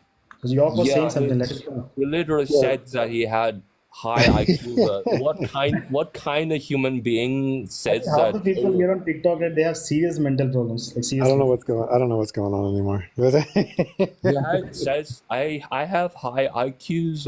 No, I want to ask him, but is he so sure like he has high IQs or what? No. So Okay, bro. I like don't know what you have against this guy. You know, for us, it's done and dusted. That guy came up. He showed his yeah, Christianity to us. That's it done. So by that talking more about him, Seahorse, you're actually giving him more light than he deserves. So let it go. Done. no That if guy's you done. if you if Do you you have any face questions for like us? Let it go. Let it if you go. face like this, then just yeah, just Let it go, just bro. put Let it them go. out, Do you have you any know. questions for us, Seahorse? Do you have any questions for us? No, I want to say that I dislike the guy, like the Americans, stupid, dumb J4, Yeah. So I think you should JCJ. take it up Yeah. with him because for us, as soon as he Yeah, left the live, it was done. I I don't forgot He's feel a about like you. Yeah, fucking idiot this Christian. this That's the sounds thing. personal. This sounds very personal. What's going on here? Yeah, this live I is want about to like Hinduism. It's not about J for J or whatever that is. So if you have questions about Hinduism, feel free to ask me. If not, I think okay. we are done now. Okay. Okay, I'm done. Bye. All right. Okay. Bye. I hate it when the other person is not listening to you on the live. It's like they start a rant and like till they finish the topic, they cannot shut up. It's not a conversation anymore if you're just going by yourself. I mean, I guess it's a talking app, and people just get really wound up and come on here just to like let out all of their anger on other people, and they just want to talk and hear. I don't know. They don't want to actually have a conversation. Oh boy. Hey, what's up, Veritable? Hi, I was wanting to ask you some questions about Hinduism. Sure, bro. So, I have a kind of a very vague idea of what Hinduism is. So I was wondering whether or not Hinduism provides a framework of morality. Like, how does it tell you correct and incorrect ways to live? See, morality as a subject itself, right? It has always been dynamic. Nobody can give you a framework or an objective sense of morality. But here's the thing, Hinduism actually tells you the reality of nature, which is that we all come from one consciousness and technically we are all different versions of each other. So, from this perspective, like once Hinduism teaches you this, and once Hinduism proves to you this, then you realize that, you know what, because everybody is just another instance of me, I should be absolutely compassionate, empathetic, and act out in the way that, kind of Jesus talked about, like treat your neighbors the way you want to be treated. So when Jesus says it, like for a Christian, it's a wishy-washy thing. My Lord said it, so I have to do it. But in the Hindu fold, it's taught to you like science. Hinduism teaches you, it can prove to you that you're actually just one consciousness. So once you have lived in, once this proof is given to you that you are actually just one consciousness, then acting empathetically becomes your, default nature. Then nobody has to come and tell you don't hurt another person, or don't be violent or this and that. It becomes your default nature. So And does again, sorry, go ahead. Go ahead. yeah. So maybe you can help bridge some gaps here for me. So how would you define consciousness? Consciousness is the ultimate reality. Like So everything that we experience right now, it appears within consciousness. okay, so would a Hinduist believe that consciousness is reality, and then what appears to us as this physical world is just a fabrication of the mind? It's a fabrication of the mind and your five senses. Yes. I see. And so, and I guess I am. How would you try to explain to this to someone who would tell you that it's not intuitive, that it makes no sense to me? It seems more intuitive to say that what's outside of me is real rather than I'm creating it. No, wait. Don't go to the I am creating part yet, because from when you say I am creating it, it's kind of a, it's not something in your experience yet. Hardcore yogis who spent all their life to come to that point where they understand that they are actually true consciousness, only they can actually say this. When you say something like that, I'm not like, I don't know what level of meditation and stuff you do, but for a normal person to say this, right, they have to first understand what the word I means, and what the root of consciousness is. Sorry, what the root of the human experience is. Most people don't Okay. have this. Yeah, let me ask you a Right. question then. How would anybody who believes in, so what you're referring to, I call idealism. In Western philosophy, this worldview that you're explaining, we refer to as idealism, which is essentially the belief that only the mental is real and everything else is a fabrication. So my question would be is, No, wait. No. That's not at all what I'm saying. No, brother, listen. Okay. Uh, so, okay, let me come to the whole thing through science, yeah? Sure. Modern science, okay, if you actually look at string theory or the quantum mechanics and everything, it will tell you that everything is actually energy, right? Yes. And it does not tell you what level of energy or what value of energy. It just calls it energy. How much energy, if it's more or less, it doesn't go into that. So, in Hinduism, this energy is called Shakti. And the Shakti is the first manifestation of what we call Brahman. And Brahman is what we call as consciousness. It's like, say a computer, right? A computer in the end is what? It's just a silicon chip sitting and processing a lot of data, right? So that chip, it would be the ultimate consciousness if in the real example. And within consciousness, once electricity comes in, it creates all of reality. Okay, so let me kind of try to phrase what I think you said in my own words, and you let me know whether you agree or not. Sure. You are suggesting that the universe has a single fabric that you refer to as energy, whichever word we want to use. Dasein. Sure, yeah, that composes all of existence. Now, I guess Yes. the portion that is kind of confusing me is, what quality of this energy is responsible for separation into particulars, right? Like a cat versus a dog that I may see in front of me. Is it your viewpoint that this energy has somehow been conformed in a way that there is now a catness and a dogness, or does cat and dog not exist, and these are just conceptions of my experience of life? Again, when you say my, I'm not really sure what you're referring to. So I'll try to ignore that. Okay, But let's say when human you talk about, experience. okay, human experience, that makes way much more sense. Okay. So I talked about energy because I wanted to talk through the lenses of science. These things are verifiable. So if you look at basic elementary science, the one property of energy is what? It is constantly changing. It never sits still. It's never one thing. Its whole property is that it has to constantly change, and that change has resulted into all of these various beings and things and experiences that you see in the world around you. Okay. And it does not, again, it does not stay still. Today your human experience could be something else, tomorrow it could be something else. Eventually you will go back into the earth, and reincarnation actually true, you will come back as something else.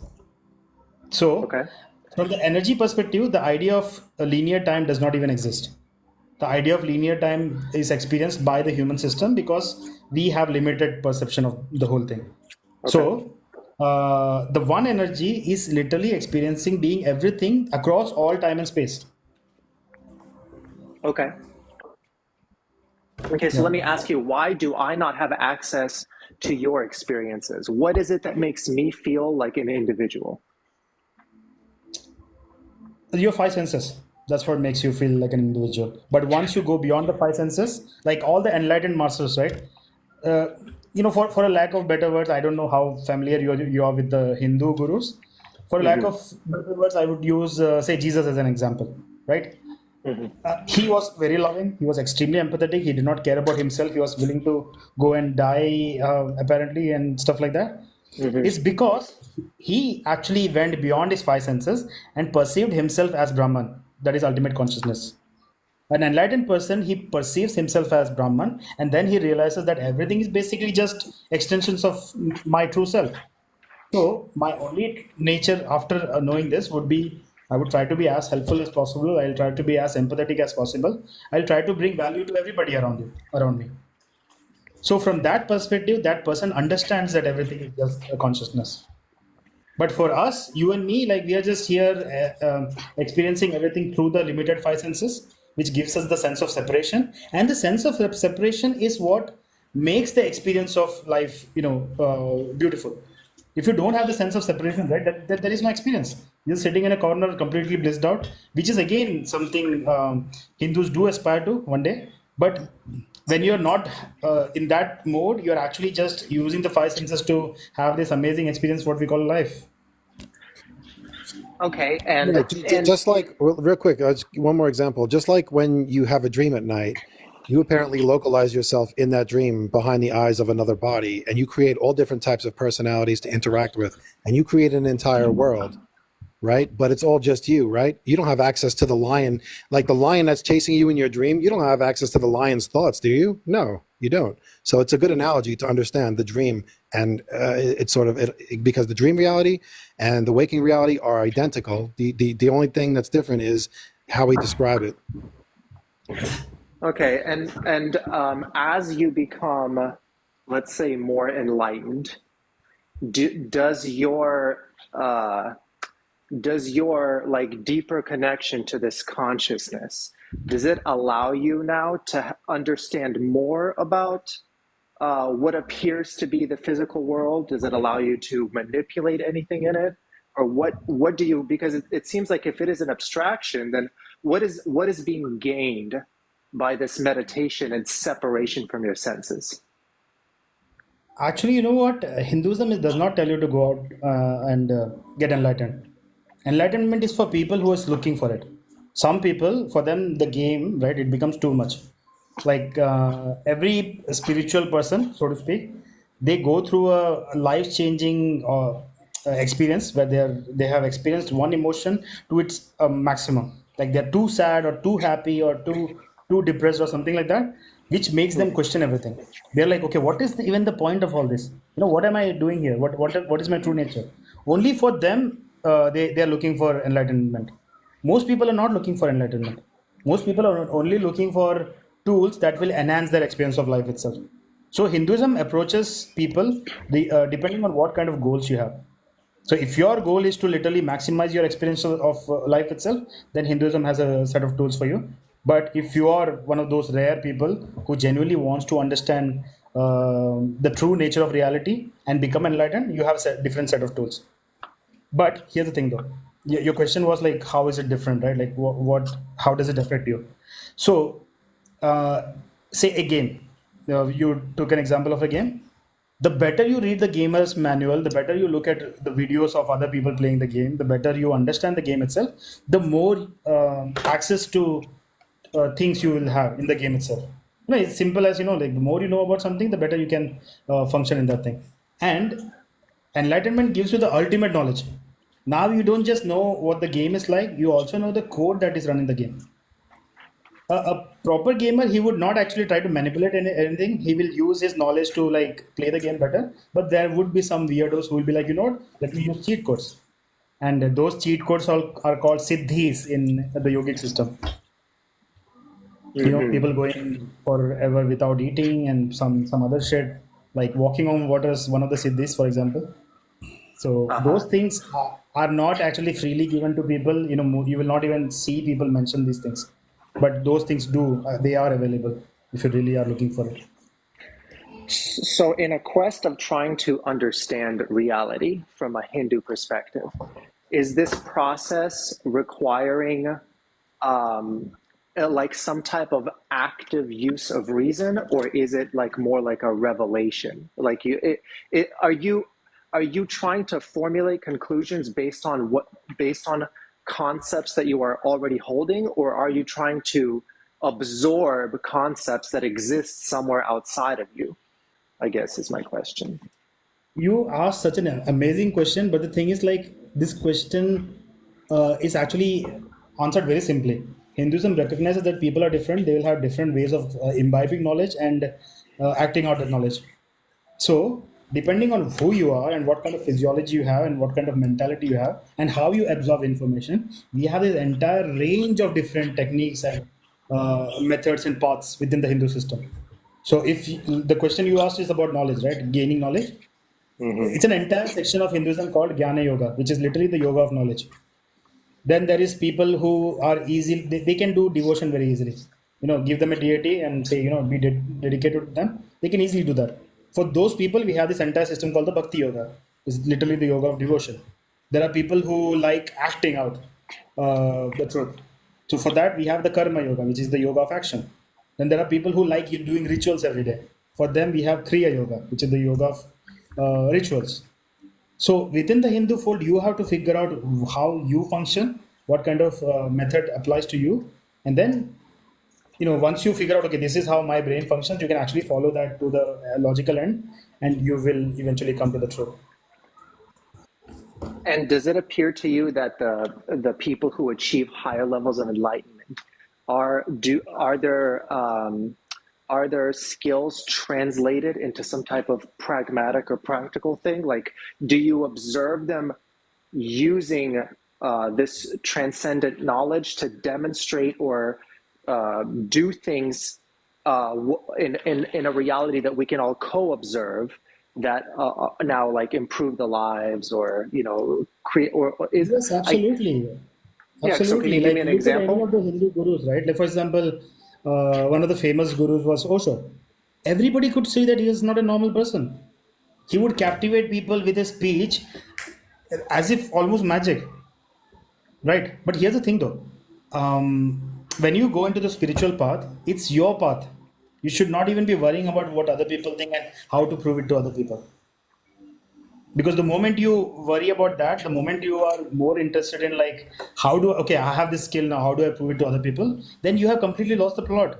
Because it's like, see, everybody is a single strand that you can follow to the ultimate truth. So that is a strand that you have to follow. Yourself, your own true nature, going within yourself, that is a strand that you have to follow to the ultimate truth, which is consciousness. But then if you want to compare your strand to somebody else's strand, and if you want yourself to be verified by a bunch of people, then you have completely missed the point. You're not on the path anymore. I understand. Making sense?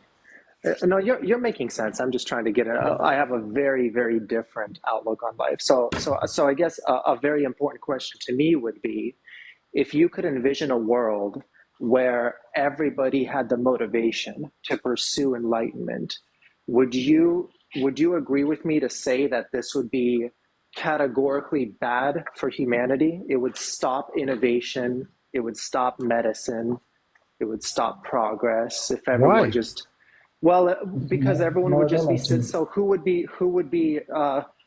be responding to the evolution of viruses and things that are trying to Right. end So, our so in Oh, species? his, one second. Oh, go one ahead. second, Rob, before you start, I'll give an example. Hmm.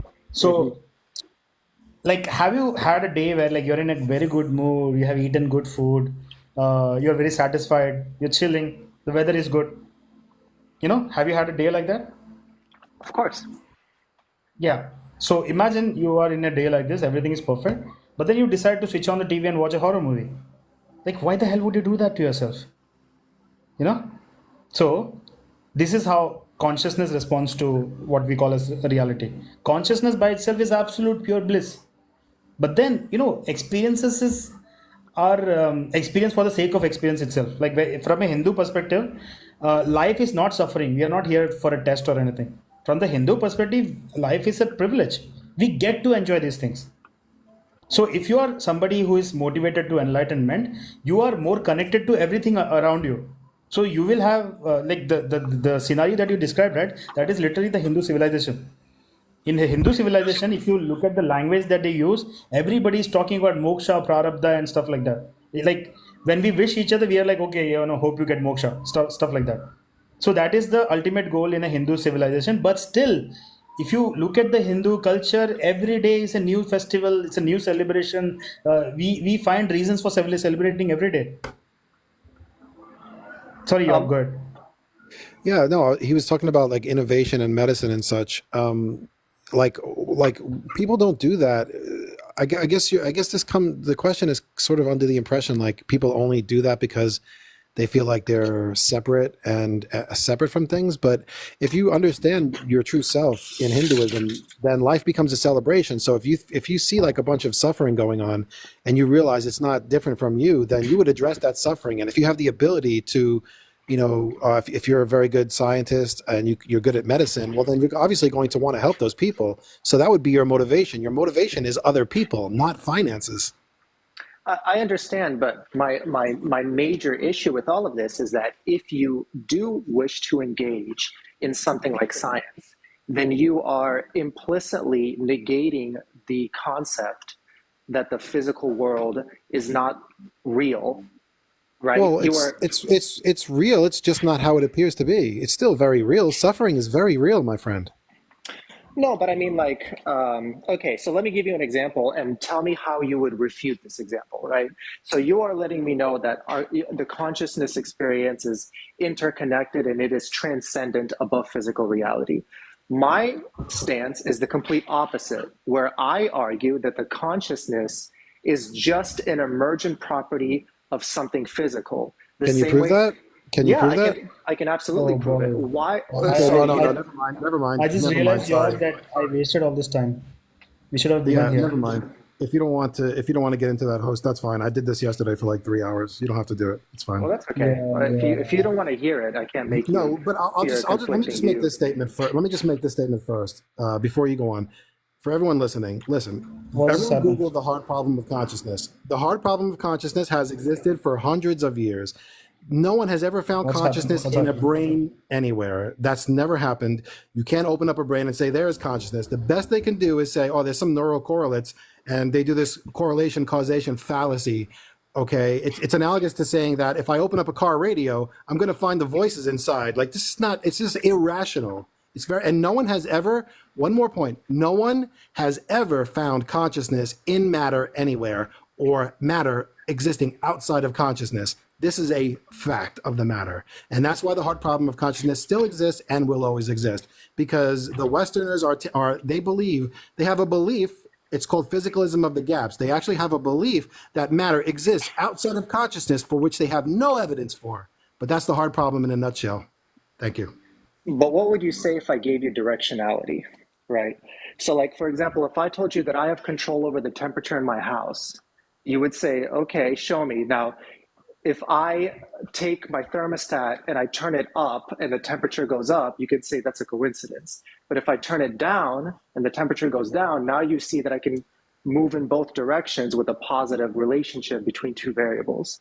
In the Right. same sense, And if I look at the moon and I say, oh, the moon is giving off light, that must be the source of light. But obviously we know that correlation is inaccurate. Yes? yeah, you can say the correlation is inaccurate, but if it's consistent and never breaking, you have But no practical. is the moon the source of the light? The moon is a source of light. Do you deny that? It's not Regardless of no, if it's reflecting. it's reflecting the sun's light. Okay, so the lights on your car, your headlights, No, see, you're they going to involve run. some Now you're running reflections. from my example. Why are you running from my example though? I just gave you From an I just gave you example, the correlation causation fallacy. do you deny that there is light coming off of the surface of the moon? No, of course not. That's what I'm saying. That You're saying it doesn't originate on the moon. I'm saying that is irrelevant. okay. So I'm saying that just because you see neurons firing, that's irrelevant. No, but veritable, that's not why he brought up that example. You're trying to switch the example into something else. His example was the moon is not the source of light, it's just reflecting light. I understand. I understand that if your question is the moon the source of light, then that the question, I guess in a deeper sense, you would be wrong if you said yes. Right, just My, like saying, are the neurons the source of consciousness? It's the same thing. You're doing the same thing with the moon. yeah, but whenever you want to prove anything, one way of proving something is an impossibility to the contrary, right? And the impossibility to the contrary being that you cannot observe consciousness in something that doesn't have something physical. Right, and what would be there to observe consciousness? Consciousness, right? Because you can't reduce any further. This is the problem, right? If you was to be honest with your actual experience of the world, you would realize that the furthest you can reduce your experience down to is consciousness. Like nothing can appear or exist without consciousness. This is a fact. I don't see how you can deny this. And matter is appearing in consciousness, but consciousness is not appearing in matter. If you was to stick with the evidence of your actual first person qualitative experience and stop going to a measurement of experience, you would see the truth that I'm saying. But what we've done in the West is we've traded the territory for the map. Even though we're standing in the territory, we're like, no. We've sketched a map, and the map is actually the truth. Even though you're standing in the territory, it's analogous to saying, I've traded the menu for the meal. Basically, what you're saying is, I can eat the menu and be satisfied, but the menu is not the meal. You're literally measuring yourself out of existence by way of abstraction. It's a mental problem in the West. Okay, I see what you're saying. So let's say you and I are both looking at a red rose, right? And I want to say this rose is red, and you want to say this rose is red. But now, instead of having a white light in the room, we have a blue light in the room. Now this rose appears purple.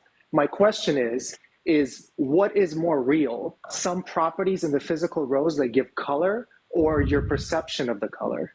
The consciousness So that is you aware say your of all these conscious experience, but you cannot have that conscious experience without very specific conditions that I create first in the physical. That's your belief, bro. That's where you're going to a belief.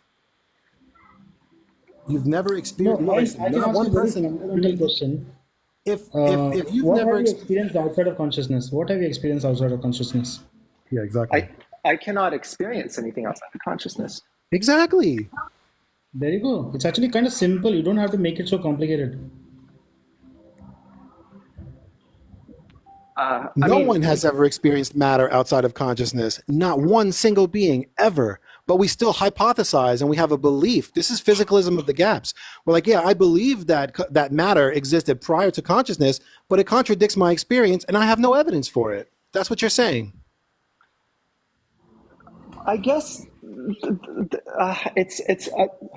I understand. I think I understand. It's really you have to understand. It's very hard for me to, because we're wired so differently. I understand, brother. Yeah. I totally understand. It's in the language. We're using this dualistic language of excluded middle and non-contradiction logic. It's very rigid logic. if you understand Eastern logic, and I would highly suggest you look into this thing called tetralemma logic from Nagarjuna. It's not just this rigid binary logic we find in the West. And I understand your plight. We've been, yeah, we've Could been, you spell that for me? I want to write that yeah, down. yeah. Tell me when you got a pen. Yeah, one second. I'm just booting up my computer because I'm always open to learning new Okay. things. One second. Okay. Why is this? You'll have to forgive me. I had a 2 hour debate with some hardcore Yeah, look at the materialists comment, yesterday. Yeah. I am in the name of also Jesus. yeah, I am also a hardcore materialist, but I don't hold the notion that I'm infallible. You know, I do believe. I don't think that humans can ever. I don't think humans individually can ever arrive at like a perfect truth, and so I'm very open to all being I corrected. Well, I kind of agree with that because like we're trying to figure out the complexities of the universe with an evolved neurocomplex of an ape. So yeah, that's Yeah, almost impossible. right. So I got a pen. So what is it that I'm looking up? Uh-huh. Okay. Tetralemma. Tetralemma. It's Tetra. from Nagarjuna, Nagarjuna. He's a Buddhist Got philosopher. it. Yeah, I'm Yeah. definitely going to look into that and see what I can learn from that. Yeah, for sure, for sure. Yeah, but because it'll sort of remove you from this military chain of command way of seeing things in reality. Because our language, if we're always constantly using a dualistic language that reinforces something, well, it's language holds domain over how we view the world, right? So if we say things like, the wind blows, in the English language, that's a very accurate statement. But what it's denoting is that there is a blower of the wind and then the wind which obeys, like a military chain of command way of reasoning about the world. But we know the wind is the blowing is the wind. It's actually one thing happening, but we turned it into something dualistic and turned reality into some sort of like nouns being pushed around by verbs and a commander and the commanded, and obviously served the kings and queens of their day and the religious ideologues. It was very beneficial. So there's a reason why we're brainwashed to think like this. Do you think that this is only a specific to Western languages? Because, like, what about like Chinese? Don't they also have subjects So that execute verbs? if you actually look up traditional Chinese language, I would love for you to Google traditional Chinese language and so most of it is just verbs because reality is mostly just verbs. So there's hardly any nouns in that traditional Chinese language. And there's also some ancient, what is that? There's some ancient Indian tribes, sorry, not Indian tribes, dumbass, Native American tribes. I'm trying to think of I can't remember the names of them, but there's some old tribes that also only used verbs and no nouns. So yeah, you just have to look around. But yeah, the ancient Chinese language didn't really have any nouns in it for sure. And in your worldview, does cause and effect exist, or how do you view that particular relationship? Causality is just one way of seeing things.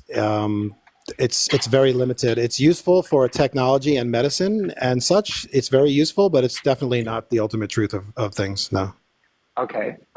So there is no way to transition from correlation to causality. Like you cannot prove an agent in your worldview. Prove that I am conscious.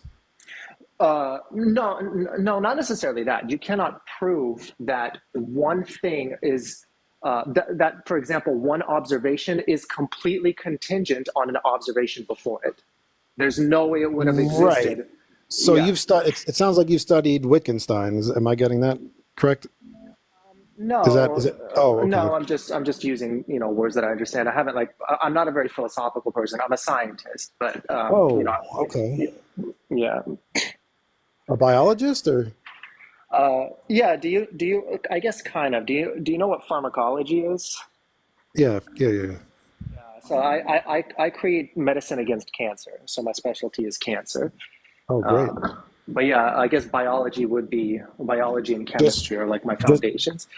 just don't do what Martin Scarelli did. Okay, that's all I ask. Well, and he didn't create anything. He bought something that already existed and shot up the price on it. He's just a businessman, not a scientist.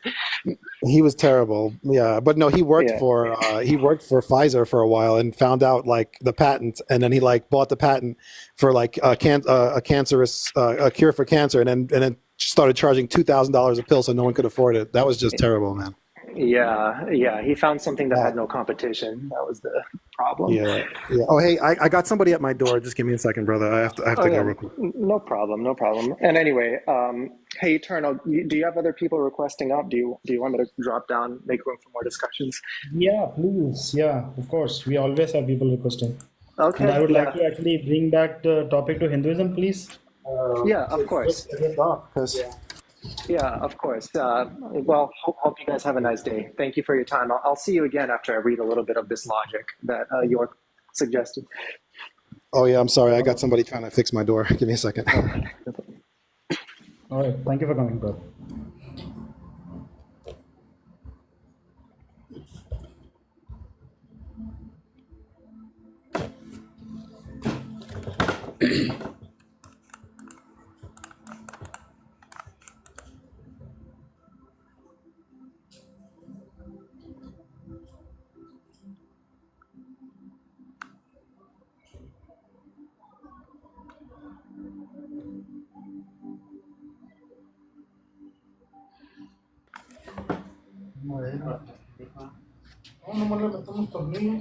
If you're busy, then don't request, bro. How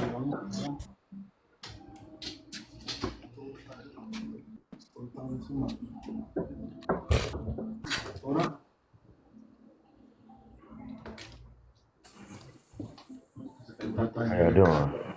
What's up? All right.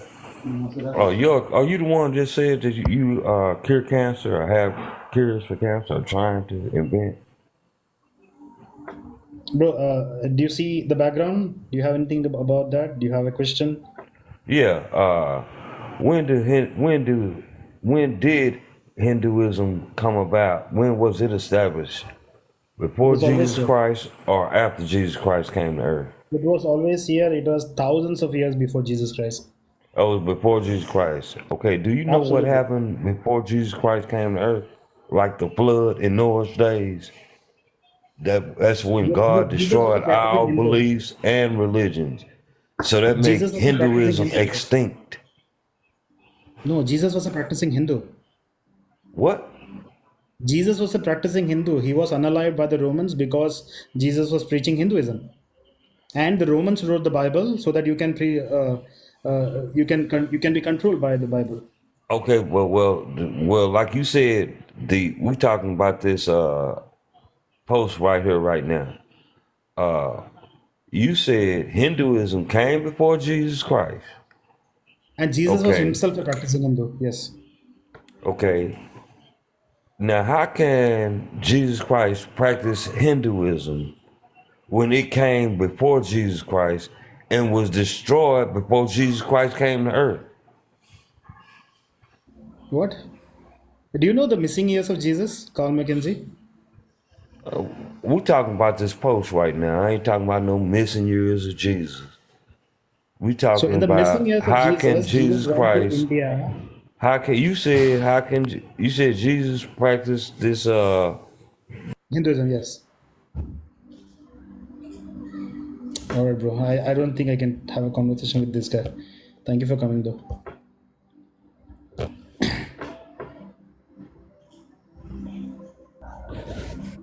Yeah, Pixie, that's exactly what it looks like.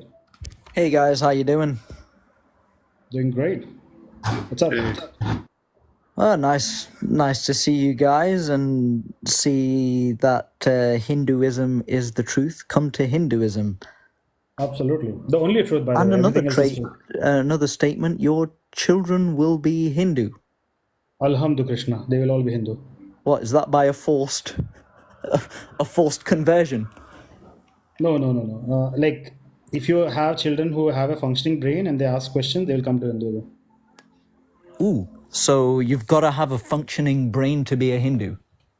Absolutely. Like the whole cousin marriage thing, it's creating children without a functioning brain. So they cannot be Hindu, sorry. So a Jew can't have a functioning brain, a Muslim can't have a functioning brain, an atheist can't have a functioning brain because they're not Hindus? Is that what you just said? It's the opposite of what I just said. No. If you just said that You've got to be a See, what happened Hindu, was like, or anyone with a in functioning recent brain times, will come to Hinduism. but for a That long means time, a Jew's people a did dum not have dum, access to a Muslim's information. a dum dum, an atheist's a dum dum. Everybody else is a dum dum apart from anyone. Alright, bro, he doesn't want to talk. Thank you for coming. I'm saying something else. He wants to, like, put his own nonsense there. But yeah, your children will be Hindu. Hey, what's up? Hello. Hello. All right, How you doing? You I'm okay? back. Sorry about that. Hello, can you hear me? Yeah. Yeah. What's up? So yeah, I mean, just wanted to know a little bit more about Hinduism. I mean, in terms of obviously you're saying it's the truth. The only truth. I've watched your live a couple of times, and it's interesting because you mentioned I've got Hindu friends which I'm quite close with. I'm a proud Muslim, but I have a lot of Hindu friends and Christian friends, so I get along with everyone. So I've never been against anyone's religion or said anything bad about anyone's religion, but a lot of my Hindu friends, they visit A temples proud Muslim. and One second. they I have worship. one second. Pause. I have plenty of Christian friends. I have plenty of Muslim friends. I'm not talking about people I know. I'm talking about the ideology. I'm talking about the sciences. So Yeah, if you so stick to that, we can actually have a dialogue. yeah, I don't care so about how many friends you have. I yeah, didn't ask you. so what I'm saying to you is that obviously because I'm quite close with all of these people and we talk about religion quite often. They go to the temple, and they worship idols, and they believe that's Proud their Muslim, do you god. have any questions for me? You're wasting my time. Do you have any So questions? I'm getting to the question, and please listen to me No, and come stop straight to the being question, please. Come yeah straight to the stop question. yeah. So you mentioned that there isn't a god, Yeah. and you mentioned that Hindu is basically science and it's the way of living, etc. So if you're I not never said believing that. there's No. any No, god, wait. See, this is why I told you to just ask the question. You're saying so many things which I never said. so no Ask no the question. What is the question? no, so you've said that there's no god, right? Is it Yes. yes or no? There is no God, of course not. Have you seen Okay, a so God? then why do Hindus worship idols and take idols as their god? Who told you they're worshipping idols? That's what I'm saying to you. So my friends that are Hindus, that's why I was explaining to you. So I'm just trying to understand that they're saying to me that they worship idols because they see an idol as their god. I actually have Muslim friends. They come and tell me that we have to take over India because it's Ghazwa Hind. It's from the books. Do I I come and talk don't. to you about what other Hindus say, what other Muslims say? Yeah, You will so never that escape that. this is what I'm trying to understand. I mean, so I'm So, getting proud Muslim, this clarification. is why I told you, I don't care about what you know. I don't care about your friends. Just Okay, ask so me a question. I can answer the question. okay, so why do you think that there's no God, and why do idols exist? Idols only exist in Islam and Christianity. Hindus don't have idols. Okay, so you've never been to a temple before. I've been to plenty of temples and they're not idols. They're murtis. They're completely different thing. Like if I Okay. go to a rocket science celebrity and if I say the rockets are idols, am I the stupid one or the scientists are the stupid one? Well, I mean, obviously, idols is the same thing as murti, right? So I'm. No. Not even the same thing. No. I just gave an example. Calling a rocket an idol, is it the right thing to do? No, 1 second. I'm just reading. Like the Kaaba is obviously an idol. It doesn't actually have any meaning. It's just a box and you guys turn around it and kiss it and all that. That is an idol. When the Christians bow down in front of the cross, that is an idol. But a murti has a specific meaning. There is an entire set of sciences that makes a murti what it is. You guys Listen, never found that and you just called it yeah, an idol. It's yeah. your problem, it's not my problem. Listen, my brother. There's millions of Hindus around the world that actually worship idols and take idols as their god. So I'm just confused why you're saying there's no god that exists, and this is millions of Hindus around the world, See, and that's again, you are telling me what you saw. Just ask me the question, bro. I'm telling you there is no idol. okay. So if there's no idols, what's the difference between a murti and an idol? A murti is a consecrated energy center. An idol is just a box, like the Kaaba. Okay, so for example, when you go to temples, there's like an idol with that looks like an elephant and all that. What's that? Is that a murti? Is that an idol? I'm quite confused. Okay, Why wait. do they? Before we begin this conversation, can you define what an idol is? What is an idol?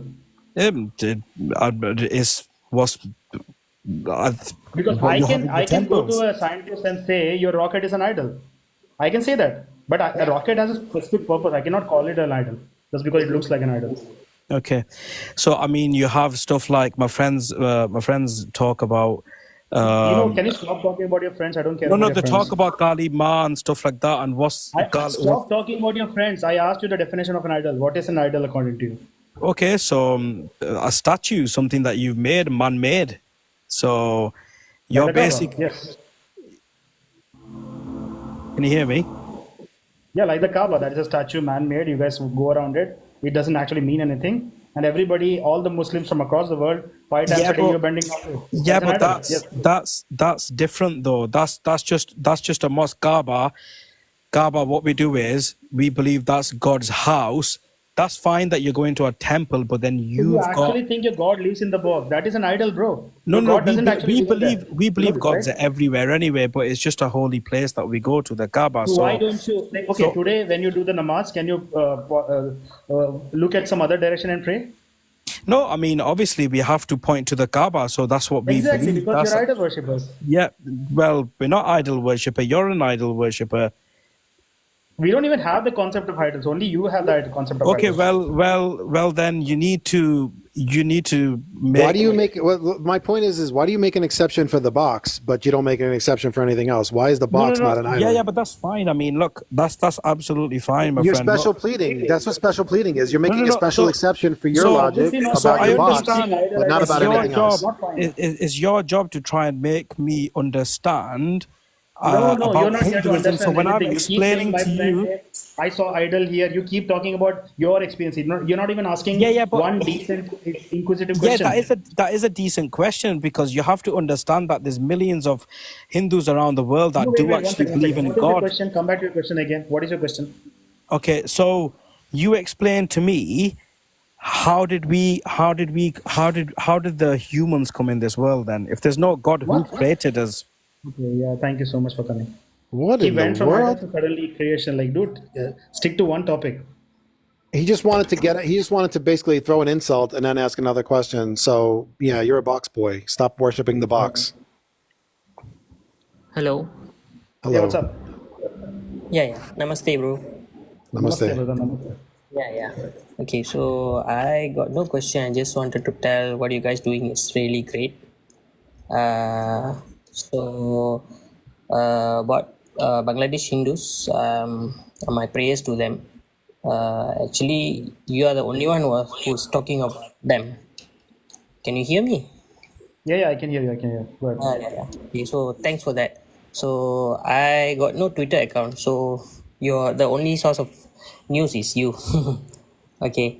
No, So Akash, basically, every Hindu yeah. has to make a Twitter account. You have to go and like look at ground reports and actually what is happening. We should do this. Okay. Amplifying Alright. those voices because see, Yeah. people on Twitter who are actually posting videos and stuff, right? Some of them are actually Bangladeshi Hindus living in Bangladesh. So they are taking huge risks to like bring the news outside. So it's our job to amplify those voices. So every Hindu should have a Twitter account.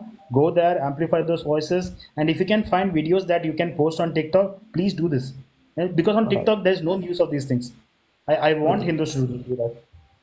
Alright. Okay. I'll do that. And one more thing. You guys, my daily dose of Hinduism. Basically, I'll watch all your lives. If I couldn't see your lives, I will see your YouTube videos. So Thank you. yeah. Thank you. So It's awesome. one more thing is, I feel my conclusion. I feel like the Muslims and the Christian, they need to learn more. Yeah, they stick to only one book. We Hindus, we are going in a path where we are going in realization path, but they are still stick to one book, and they never move from there. Yeah. Yeah, and you know very well, like we have hundreds and thousands of books. So it's not about Yeah. one book. It's about gaining knowledge the way you understand it. Yep. So yeah, that's why I so proudly say Hinduism is the truth. Yes, yes. Proud Hindu. All right. Thank you. Absolutely. Thank you, Ram. Yeah. He did not have a question, but he kept it short. So thank you for that. Yeah. Yeah. Why do What people happened to celebrate Krishna's birth? Vikram? There was a guy named Vikram in the waiting list for about an hour. He left. No, I Hello. tried to bring him up. He was not talking. He Oh, kept okay. getting stopped. Hey, Hello. Miha, what's up? Is Hare Krishna an appropriate greeting? Like hello? Hare Krishna. Hare Krishna is a beautiful greeting, brother. Okay.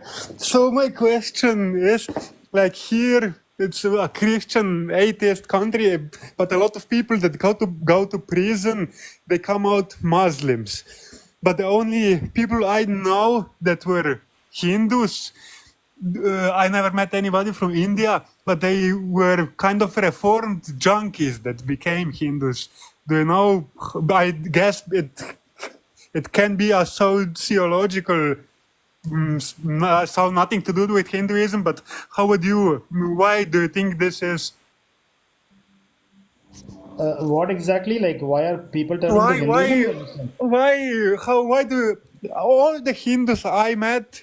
None of them were from India, and most of them were kind of reformed junkies. I was never a junkie.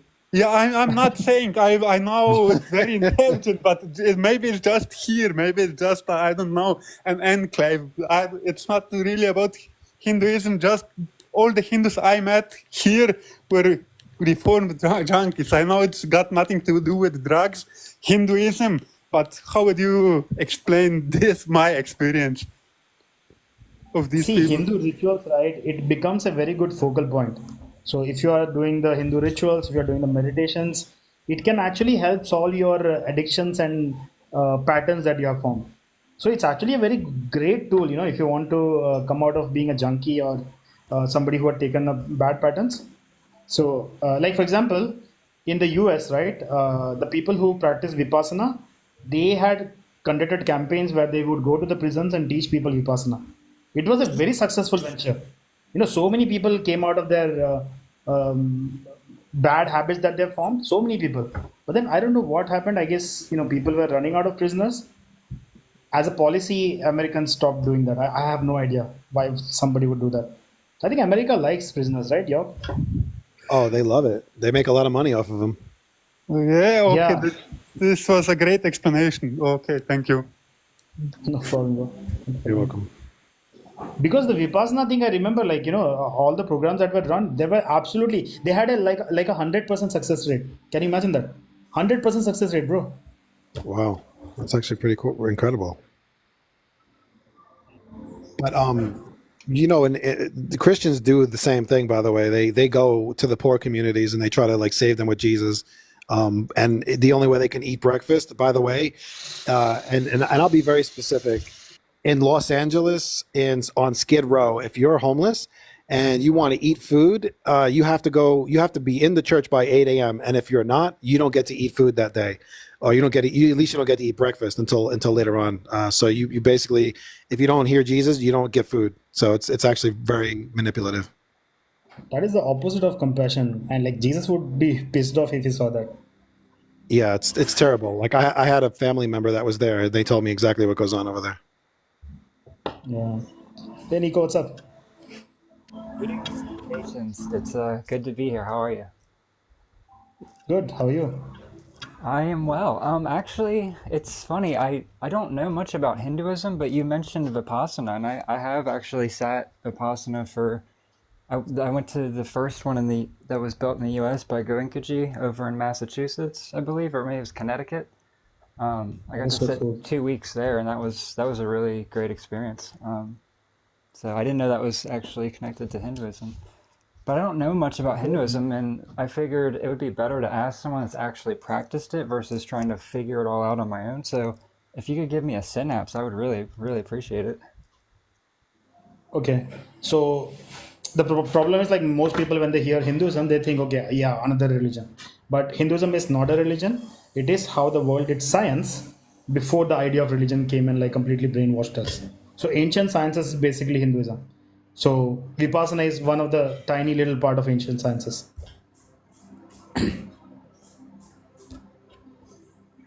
Do you want further I clarification? just meant like a synapse on Hinduism as a whole, like the whole body of it. What is its focus? What is its goal? What is its purpose? And yeah, just the overall, like, what could you tell me in that perspective? Actually, when I say it's ancient sciences, that should pretty much cover everything, because what is basically the understanding of science? Science is our understanding of the world around us. When we study the world and the data that we gather, that is science.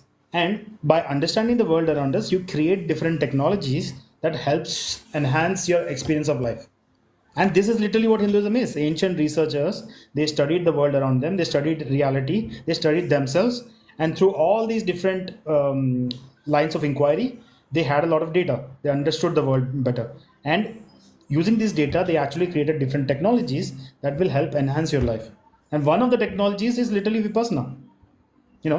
By practicing Vipassana, it actually not just enhances your life, it improves your understanding of your own self, of the human perspective, of what your true nature is, which enhances your life. That's literally what Hinduism is. So all the practices, rituals, and different methods that you see in Hinduism, these are all ancient technologies. So they're all about basically moving you towards that self-realized being. It also it helps increases the value of the lives around you, because you treat everyone and everything with compassion and empathy and love, because you don't see yourself as separate anymore. Is it you don't see yourself, or you don't experience yourself as separate? You In the obviously beginning, you don't see yourself, and eventually, once you progress higher in the path, you start seeing not separation. So You it's come to an not. understanding of non-duality. Non-duality becomes a living reality for you. So it's not like a religion where I'm not going and worshiping some entity, right? Like some man-made entity. Absolutely. No. The idea of worship from the Hindu perspective is absolutely stupid. Nothing deserves your worship. Oh wow, that's amazing. That's refreshing, because I see what worship truly is. I see it for what it is. I've had my own processes of deconstructing and observation, and for me, it's just been the honest, authentic expression and admittance of what I don't know. And when I admit what I don't know, it's like that truth or that space is opened up for that truth to come in. So that's been my practice for the last, I don't know how long, but it's gotten me far. But I feel like there's definitely, there's more. I mean, you are kind of describing Hinduism right now, what you just said. Just, you mean from being here or from my practices? No, you just talked about like seeking and going through the truth and trying to understand more about non-duality. That's literally what Hinduism is. By definition, the word Hindu, like if you're a Hindu, the very way to describe that in English would be a seeker, somebody who seeks knowledge, somebody who seeks higher understanding. That is a Hindu. So In fact, the Hindu scriptures tell you not to blindly believe anything. The Hindu scriptures tell you to not have faith, to not have blind faith, to actually verify every piece of information that you're getting, to actually put things in practice and see if it's actually working for you. That's Blind faith is incredible. not recommended in Hinduism. That's Yeah, absolutely incredible. Wow, and that's exactly what I've done pretty much my entire life since I've been aware of being aware, is just searching for the truth. And I feel like I've uncovered a lot, but just by eradicating beliefs, and that's been my focus lately, is just the eradication of all beliefs and false knowings that weren't actually verified within my being. So you just described one of the highest meditations, being aware of being aware. That's one of the highest meditations and understandings that you can have. Wow, I think I like Hinduism. Eradicating belief would be neti neti. Yes, because when I find that within myself, I can bring that to the world, and that's the whole point of being here. Absolutely, yeah, that's literally absolutely. Hinduism. Hey, I'm gonna follow you, Eternal. It's really beautiful to meet you. The pleasure is all mine, brother. So in Hinduism, do they have the concept, or I guess should I say the awareness of the, for lack of a better term, the adversary? No, the adversary is you. You're the adversary. That's interesting because I have noticed that whenever these forces approach me, all I have to do is take authority, and what they're really bringing me is my own power back. Sure, you can say that absolutely. But if by adversary do you mean like a Satan kind of a character? Then no. No, I don't mean like a Satan. I'm talking about like something more tangible, something that actually wasn't made by man.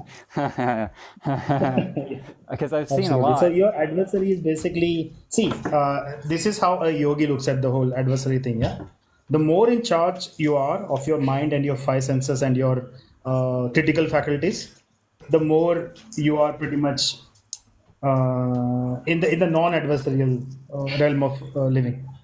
But the more your faculties take charge of you, like for example, if your mind takes charge of you, then that's your adversary. Then you're not in control anymore. The mind will take you for a ride, right? Absolutely, yes. So that's your adversary. So the more in control you are, the less you have adversaries, and the more you lose control to your mind and the five senses and what the world wants you to do. I mean, from a Hindu perspective, that is hell. If you have lost charge of your senses, if you've lost charge of your mind, and if your mind takes you on a ride, that is hell on earth right here, right now. You don't have to go to a different place after that to experience hell. But the more in control you are, the more you will command your senses and your emotions to do what you want, and your goals will keep moving higher and higher. So from that perspective, you are already in heaven. I see. Thank you. That's amazing. Would you have any recommendations for somewhere to start with the study? I'm writing down the name of a book. Take a screenshot. You can start here. This is an extremely good start to understand the basic concepts of Hinduism, what to look for, how to approach the knowledge system, and it gives you a good understanding of Hinduism. All right, I will take note. All right, bro. Well, it was wonderful to be up here, and thank you so much for sharing. No problem. Thank you so much. Thank you for asking really good questions. Thank you. Have a wonderful day. You too, brother. And somebody is saying Kama Sutra as if it's supposed to offend me. Bro, sex is an extremely important part of life. The modern science will actually tell you a man or a woman, he thinks about sex like XYZ number of times a day. That's how integral it is to your life. So conducting it in a very conscious manner and actually making something out of it is crucial for human life. And ancient Hindus understood this. In fact, through Kama Sutra, you can actually get enlightened. We don't like disregard things. We don't like try to avoid things. Because the more you avoid something, the more it becomes a part of you. We acknowledge things, accept it, and imbibe whatever good we can from it. Like for example, the West will always tell you, you know what, you should stay away from demonic things, something that doesn't look pretty. You should always look away from that and everything. But then if you keep doing that, it will eventually become a part of you. It will start manifesting in your life in extremely horrific ways. So in Hinduism, we reconcile with everything. We reconcile with the good, the bad, the fears, the atrocious. We reconcile with it. We accept that this is a part of life and then try to conduct it in a beautiful manner. That's how you actually solve problems in life. The more you avoid something, the more you try to look away, the more you're actually making it a part of you. Subconsciously, you have actually accepted it as yourself. I mean, basic psychology, these people did not understand back in the day, the creator of these religions. This is why, look at all the countries that wish each other peace. Salam alaikum. Have these people ever seen peace? In the history of their existence, have these people ever seen peace? But every day, 24/7, they're wishing each other peace all the time. Like I said, these people did not understand basic psychology.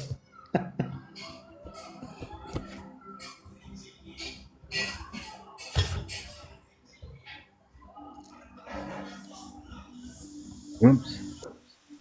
Hi. Hey, tripod, what's up? Oh, can you hear me? So I'm getting. I can hear you, bro. All right. Yeah. So I'll just talk. So I wanted to ask you, what does namaste mean? Namaste. So How do you pronounce namaste it? means it's namaste. You're right. You're right. I was just making Namaste. stupid joke. Yeah. So namaste literally means like I'm acknowledging that I'm Brahman.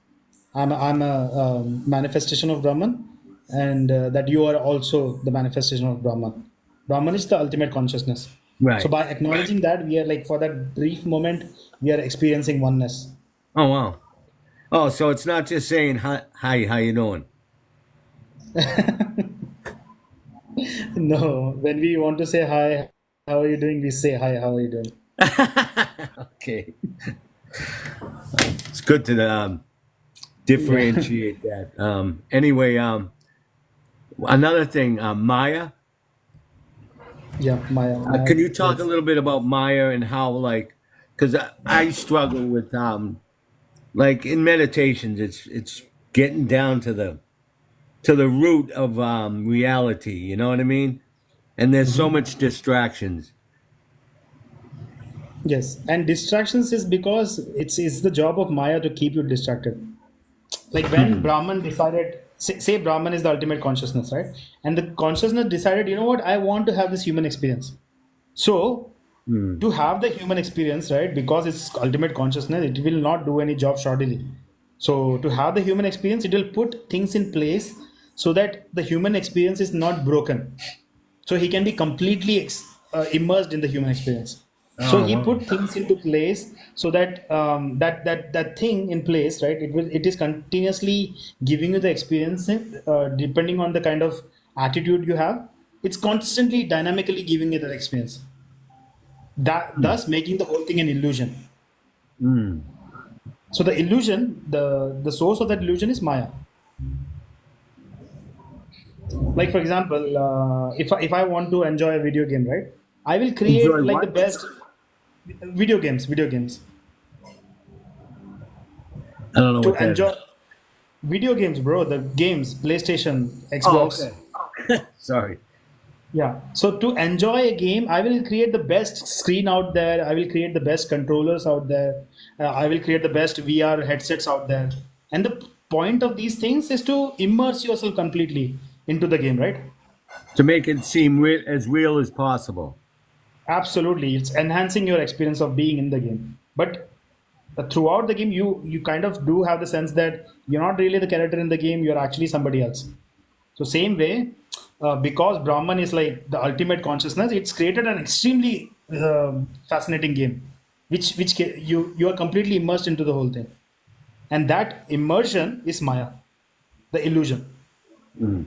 So the property of meditation, the point of meditation is for you to start rejecting what Maya is and come to your true self. Slowly, steadily, through continuous persistence, you start rejecting everything that Maya throws at you, and you come to your true self. And then you realize that it's just one consciousness that is having all these experiences. Mm. Yeah, and another problem I have is like fighting. You know, because it seems like when I try to fight it, you know, it just that makes it worse. I mean, even the fighting part is just an illusion in the end. Oh, right, right. Because see, once you understand your true nature, once everybody understands that we're all just manifestations of Brahman, then you'll realize that when you fight somebody else, you're basically fighting another version of you. Hmm. It's like my body, my right hand starts fighting with my left hand. Who is the one suffering here? Myself. So this is one of the reasons why, like, understanding the true nature of reality and being more and more connected to Brahman, it will actually solve the world wars right now. It can actually bring in peace, because everybody will realize, you know what, Poor we are actually just connection. fighting for another version of myself. We should actually practice more empathy, more compassion, and try to bring value to other human beings.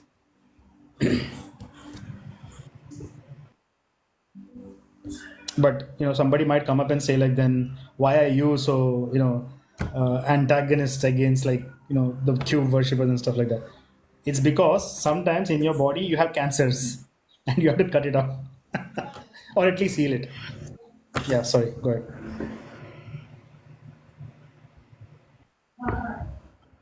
Tripod, your internet is kind of cutting out right now. You want to come back? His bars are red. Yeah, his bars are red. Okay. He left.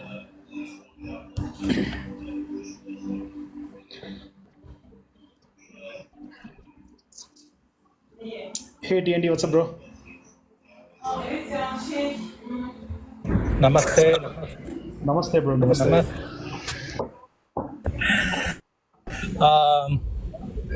I came You are cutting out too, brother. here to tell you I have about only one bar.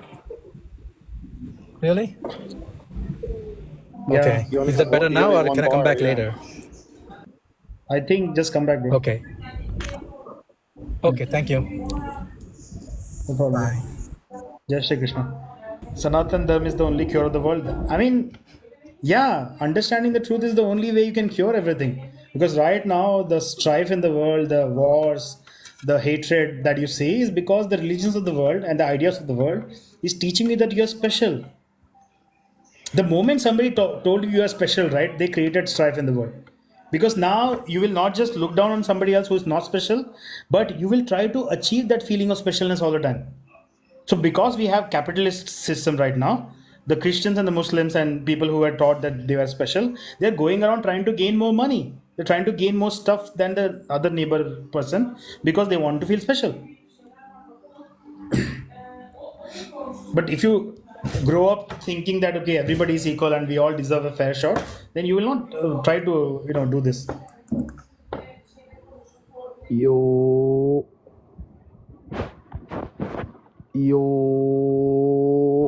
Hey, what's up? So what's going on? What's going on? Not much. Do you have any question? Nah, I'm just on here because I seen you said the Hinduism is the truth. Absolutely. And can you speak a bit louder? I'm here We to can say barely hear. that Jesus is the truth. Oh Lord, Bible Jesus, accept Jesus in your heart and be saved, brother. Be saved. Yeah, I just wanted to say that. For me, Yeah, be saved, brother. Be saved from this devil demon worship. for me, Yoga is not I the used truth, brother. I used to do like Kundalini meditations. I used to No, do you all didn't. that. You weren't doing it right. Obviously, you obviously didn't do it right, or you wouldn't have went to Christianity. I seen the energy, the Kundalini going up all my spine, right to Nah, my you have third not eye. seen it. You're lying to me right now.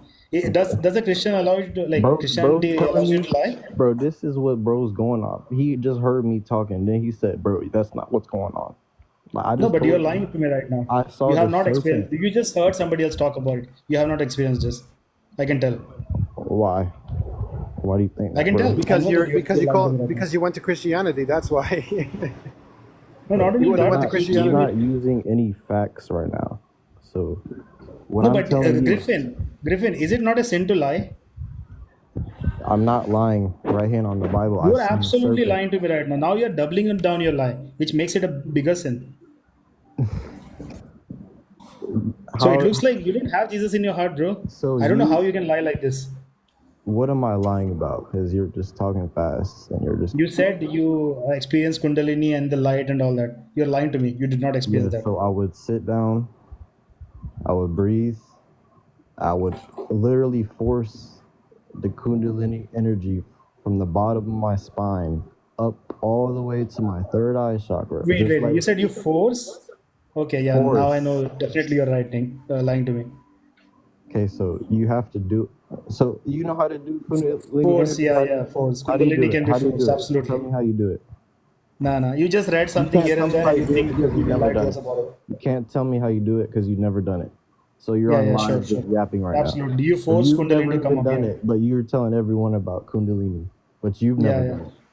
Yeah. So how do you do it? Because I just Good told for you you, how bro. you You do it. committed a sin today. Good for you. You're gonna have to answer Bro, to you the don't judgment day. you don't start Yeah. with Kundalini. Just Bro, think about good judgment luck day. burning, bro. I'm Good talking luck to the burning for comments. committing sin. The first time I started You might have on to the burn for spiritual eternity stuff, if you keep lying. Be bro, why careful. is this guy interrupting me? I'm talking to the You keep comments. lying, bro. Liars can be interrupted all along, Anyways, all day. It's all good. I didn't start at Kundalini. I just started at normal meditations. The first time I meditated, I was like, damn, like I felt my energy flowing through my body. That sent me through a whole Yeah. awakening. You obviously felt that, yeah, sure. So that put me I'm through a sure you whole were on some awakening. substances, right? But this guy's still interrupting me. Anyways, that put me through a whole awakening. So the first time I meditated, I was like, damn, like this shit real, like this shit real deal. Like Wait, one second. I When just you say achieved meditated, what did you hold do on, this exactly? guy's still interrupting me. Anyway, so like Yeah, this is a conversation, brother. Like, if you're just gonna monologue, get the hell out of here. How's that sound? I kicked him out. Like, we don't want to hear you monologue. Light everywhere. Bro, first time you meditated, you felt light everywhere. Yeah. You don't force anything, first of all, and this is a conversation. So, if you want to monologue, go ahead, start your own live monologue to people that care. I mean, see, there are people like this, right? They watch a couple of videos here and there about meditation, Kundalini, and then they take substances, sit down, and your brain will start creating those visuals for you. I'm 100% sure it will happen to you. Probably that's what happened to this guy, but he forced the Kundalini to rise up. Yeah, that's how I know how you're lying. Ma Kundalini does not care about your force. The more you force her, she will destroy you. Yes. You will not be able to like that. And maybe that's what happened. She destroyed her and him, and he became a Christian. Yeah, and first of all, and if you had a Kundalini awakening, then you would have no desire to go to Christianity. So that's how I knew he was lying right away. Absolutely. Kundalini awakening is through the grace of the Guru. Not only that, AJ, he is talking about forcing Kundalini to rise. Like what? When someone says the Guru, that doesn't always mean a person. Like, Guru just means dispeller of darkness. It doesn't have to be a person. I just want people to understand that. Absolutely, yeah. All right. It doesn't mean like you have to be tapped on the head by some guru or something like that, and now all of a sudden that's not what we're saying. Absolutely. So the way Kundalini rises is by creating the right conditions. When the right conditions are right and you are ready and you have cleared the muck from within your own system, Kundalini rises by itself. It's her grace. It's had nothing to do with you. You can only create the right conditions for it to actually rise by itself. But if you try to force it, right, it will destroy you. You will not even be a person anymore. You will be a complete woo-woo nonsense, which is exactly what he was. So maybe there is some truth to that. Maybe he did try to force it. Can you explain this concept? Which concept exactly? The Guru is within. When we clear belief, presence comes to fill the space. No, Guru can be anywhere. York said, the word Guru literally means dispeller of darkness. So anytime somebody sheds light on something that was ignorant to you before, and now you have knowledge about it, that's basically your Guru. So a Guru could be a living person actually giving you knowledge. It could be a movie you watched. It could be a book you read. It could be an epiphany you had somewhere. And the ultimate Guru is life itself. Throughout life you're continuously learning, and life is continuously shedding light on areas that was dark to you before. So yeah, so Guru can be anything, but you have to figure out, okay, is this my Guru or not? Kundalini. What about Kundalini, Habibi? I've explained this like 100 times already. It's Kundalini is that life force energy that stays in the bottom of your spine. It's absolute possibility. It just stays there, dormant till you decide to do something about it. The most obvious manifestation of Kundalini is the life that you create through sex. When you have sex, it's not just the eggs meeting the sperm. There is a energy level of that system, which is the Kundalini energy, which is what giving you that experience of creating life. But a yogi, what it does is, instead of using it for having sex or making a baby, it turns the energy around and makes it go up. When I say make it go up, again, it's not forcing like the other guy said. Making it go up is like you create the right circumstances, right situations in your system, so that your brain is cleared of all the muck. Your Kundalini, the channel, it's called the Sushumna channel. You clear it off all the muck through emotional clearing, through karmic clearing, all the meditation practices we have. Once you clear all the muck, okay, and your Ida and the Pingala are two channels. Three main channels run through the body. The middle one is Sushumna, which is where the Kundalini resides, and there are Ida and the Pingala. So once you balance them, either in the Pingala, which means you are coming into a place where emotions are not really affecting you. Emotions have been balanced. So when you balance these things and you clear the muck through the channel, then the Kundalini rises by itself. You don't have to force anything. In fact, the moment you're forcing something, it means your Ida and Pingala is not balanced at all, not even close. And then through the right circumstances, the Kundalini starts rising itself. And the more it rises, the more it starts clearing problems from your system. Like in the lower channel, the bottom of the spine, that's where all of your emotions are stored. So the first thing is your emotions gets cleared up. Your runanubandhas, your hang-ups, your past life hang-ups, everything starts getting cleared so that emotionally you becomes very stable. So emotional stability is the direct result of the Kundalini becoming strong. And the more it goes up, it starts clearing, every step of the way it starts clearing. Like the most obvious things you can think about is the 7 chakras. If you look at the 7 chakra chart, right, it will tell you what every chakra center corresponds to. Like the sacral chakra, it corresponds to the fire in your life. So when that becomes stable, your fire is now working for you. Then it goes to the heart chakra. The heart chakra is about emotions. It's about your empathy, compassion, and all of that. So when that is cleared, you start feeling emotional and empathic automatically. And then it rises to the third eye chakra. Third eye chakra is where your intuition comes in. It's where your intelligence comes in. So when that is balanced, you start becoming more intelligent, and knowledge starts coming to you by default. Like half of the things I talk about, I don't even know where it got it from. It's just my intuition talking. Like half of the things I talk about, I did not read it in a book. I did not hear a guru talk about it. It's just my experience, pretty much aligning, and through my experience, I'm able to pass on that knowledge. Some people might call it possession, but that's how it is. So from the third eye chakra, now, if you decide to like not hold on to it, it just goes up to into your Sahasrara chakra, which is the top crown chakra, and from the crown chakra, it just blasts into the universe. That's when universe, you, consciousness, everything just becomes one entity. There's no separation anymore. That is basically the Kundalini thing. Do you have any further questions? I just realized that York is not around. My connection crashed on me, sorry. I went monologue and completely stopped paying attention to the comments. Sydney's asking what have your gods done for y'all?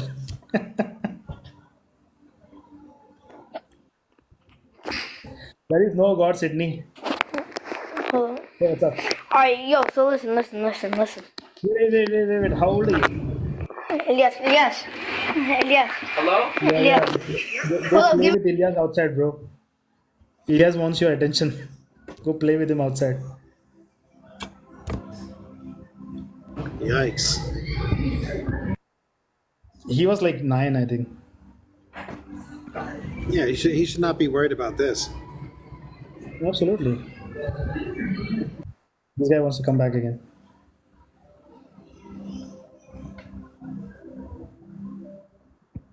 I forgot who this was. Who's this? What up, brothers? Do you have any questions?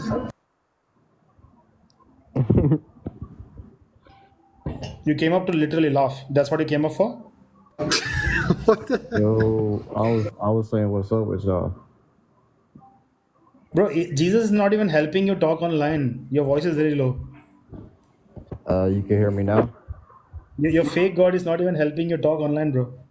You should probably come to Hinduism. Can you hear me now? You're kind of muffled. Like, can you come close to the mic? I'm just on my phone right now. Okay. Yeah, I think your Kundalini is affecting your phone, bro. I think last time we Bro, left if you can off, force your Kundalini, you can force your phone to listen to you, bro. yeah, I said force and you guys like started going crazy. So Yeah, we started going crazy. Absolutely, bro. I mean, I was just trying to see like why. Go pray to your God so that your voice comes clearly. Maybe it will work. I'm sorry. Go pray to your God that your voice should come clearly on lives. Anyways. Because you're still muffled. We can barely hear you. I was saying, I've done the Kundalini meditations plenty of times. Like, do you have things in your mouth when you're talking? Because I can seriously barely hear you. Nah, it's probably because I don't have headphones. I mean, I'm on the new iPhone. I don't know. All right, bro. Then come back later when we can actually Close to talk. It's eating really hard peanut butter on for us bread. to hear. Yeah, they said they could hear me just fine. Can everybody hear him? Because I can barely hear him. It's like he's talking from the other room or something. Nah, he got me very bad. It's muffled. It's muffled, but I can hear you a little bit. Go ahead, man. What's your question? I didn't really have a question. I'm just on here to say that. No, but Griffin, read the background. What does the last line say? Yeah, I'm trying to debate, so it's questions or debate. What is the right? topic of the debate? What is the topic of the debate? You guys don't believe in Jesus. I do. That's the debate. How is that a debate? What conclusion can come out of this debate? The conclusion that comes out of this debate is that Jesus is the way to the Father in heaven, like he said he was. Jesus is the way to the There's Father, no right? other way. Wait, one second. Those are Jesus his is the way to words. the Father. Is that what you said just now? That is what I just said. That's what it says. Okay, in so have you read the Bible, Bhagavad and Gita? that's what he said. One second. Have you read the Bhagavad Gita, Griffin? I'm sorry? Have you read the Bhagavad Gita? Have I what? Have you read anything except the Bible? No. Okay, you know what? I would recommend you to go read the Bhagavad Gita. Then you'll know who the Father is. Okay? Then Okay, we can have but a discussion. Go do that. without I'll that write it down in the happening comment right section now. for you. In the Bhagavad Gita, Krishna clearly says he is the Father. He is the ultimate. Everything, all of reality comes forth from him. So Jesus is just the son, a very bad son. He practiced dark arts. He resurrected himself. Now, not cool at all. But yeah, the Father is Krishna. Okay,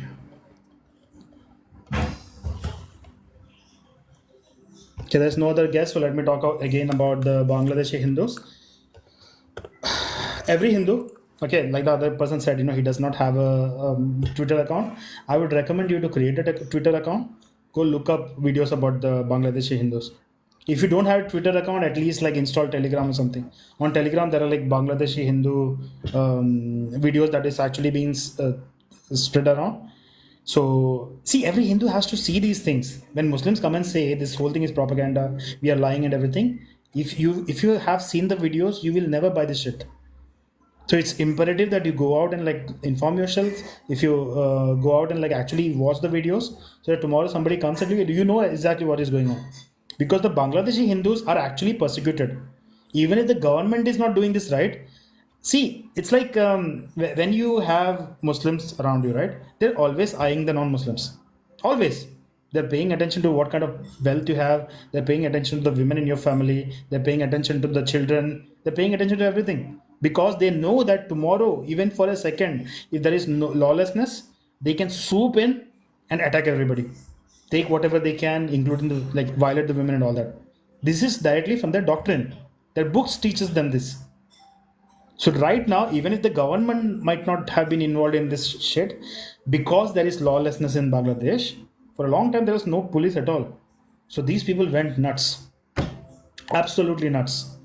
They targeted the Hindu households, they targeted the women, they looted the places of business, they looted the people's families, they looted whatever wealth they had, and people who did survive, right now that they have a little bit of sense of law, people who did survive, the Jamaat-e-Islami, that is the main organization behind this whole thing.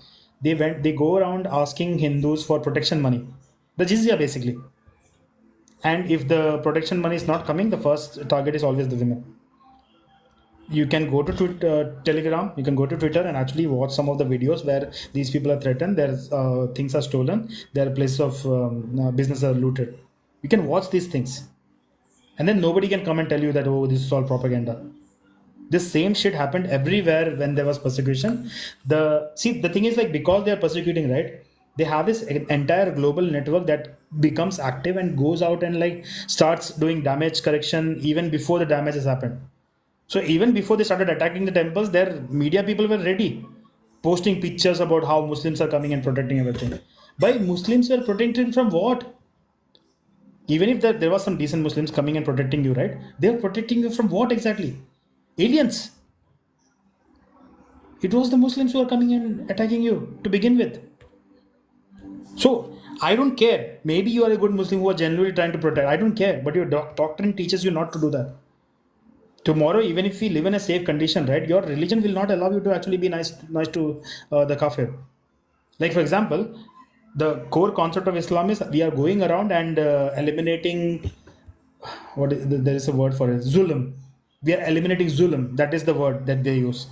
And the book also says not believing in Allah itself is zulm. So from the outside perspective, it looks like they are trying to eliminate strife. They're trying to eliminate bad behavior. But according to the book, not believing in that shitty religion is bad behavior. So ending kufr is their ultimate goal. That's what Ghazwa Hind means. That's what jihad means. It means to go out and spread your religion no matter what it takes. And they will keep doing that. They will keep trying till their last breath. Because the book also tells you that the last day will not come till the whole world is Muslim in one way or the other. So they actually believe that their prophet is literally underground right now, not dead completely. He's underground right now, alive, with his shriveled PP in his hand, waiting for the last day.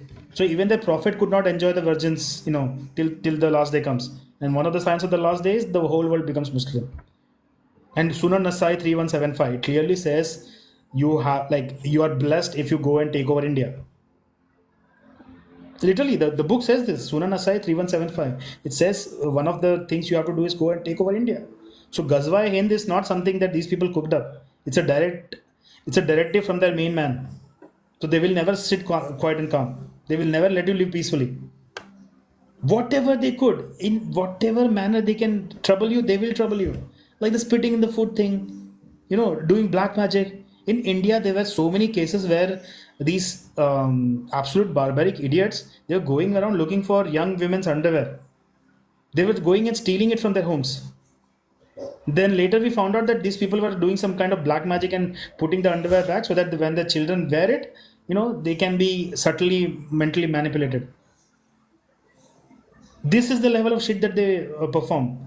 On your face, they're absolutely nice, smiling and behaving like I'm the best person. Islam is so beautiful. But behind your back, this is what the shit they're pulling off.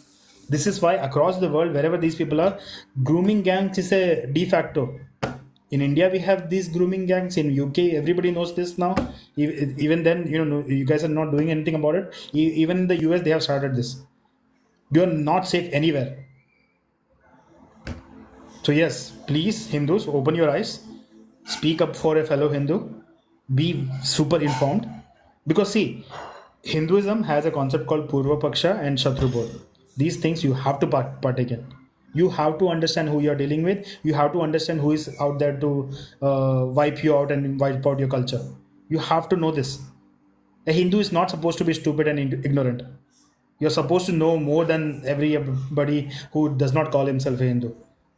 So go out, inform yourself, and if somebody out there is giving you information, take it. Soak it up like a sponge. It will help you. It will help your future children too. Because see, just because you are safe does not mean that your children are going to be safe. They will come for your children. If your children are safe, they'll come for your grandchildren.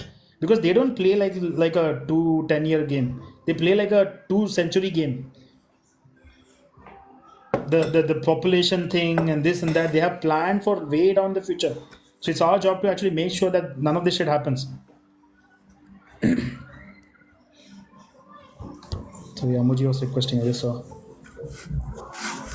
Ram Ram. Ram Ram, Muji. Ram Ram. I came to say that if you go to Twitter, please search up to people who are listening to Hindus, Voice of Bangladeshi Hindus, and Nupur Sharma. And if you search just Bangladeshi Hindus, there are individual reports. I think it is the Bangladeshi Hindus themselves posting. There are some videos, and if they can put videos, they're putting, otherwise it's images. So please do that. So I just came to say that, that's all. So that's how I'm getting most of the things, and I'm trying to put it in TikTok, but how TikTok ads for some of the videos. Recently what happened, this is today's news by the way. The Indian government is actually paying close attention to the whole thing. We might think they are completely clueless, but they're not. They're paying very good attention. And they have a list of the radicals, right? Yeah, they have a list of radicals from Bangladesh. And these people are trying to enter India right now, by the way, to create this same shit. A lot of people have already come in through illegal means, but still people are coming out. So the Indian visa authorities, one second, Amuji, let me finish. So the Indian visa authorities, they have actually put up bars so that they're not actually even entertaining these people asking for a visa. So what is happening right now is these people are going to the visa center. Like in Dhaka, if you go to look at the news right now, in front of the Indian visa center, they are completely creating chaos because they want to come to India. Like if your country is so good, why the hell do you want to come to India to begin with? Sorry, Amuji, please go ahead. Yeah, that news, I just saw that. I just saw that before you started the live. So, and I was telling, yes, exactly. I just saw that in Twitter that they are creating. The video is there. Yeah, and the next riots or next, protest that happens, it will be mostly these people. They won't even be Indians who are protesting. It will be these people because they have experience now. They know how to take down a country by doing protests and all that. They will replicate the same shit in India, which they already did. The CAA protest was exactly that. The farmers' protests were exactly that. There was no actual main reason behind the whole thing. It was to destabilize the country and eventually take down India and like make it a weird dictatorship, which is exactly what Bangladesh is right now. Yeah. So Soul Saver and Jupiter saying CA, yes, CA is there, but more than CA, we need NRC. More than CA, we need NRC. Yes, absolutely. Yes. Yeah, we need that NRC. But there are some restrictions I heard that to implement NRC because of this stupid people trying to come to India. But let's see. But that is the immediate need, NRC. Absolutely.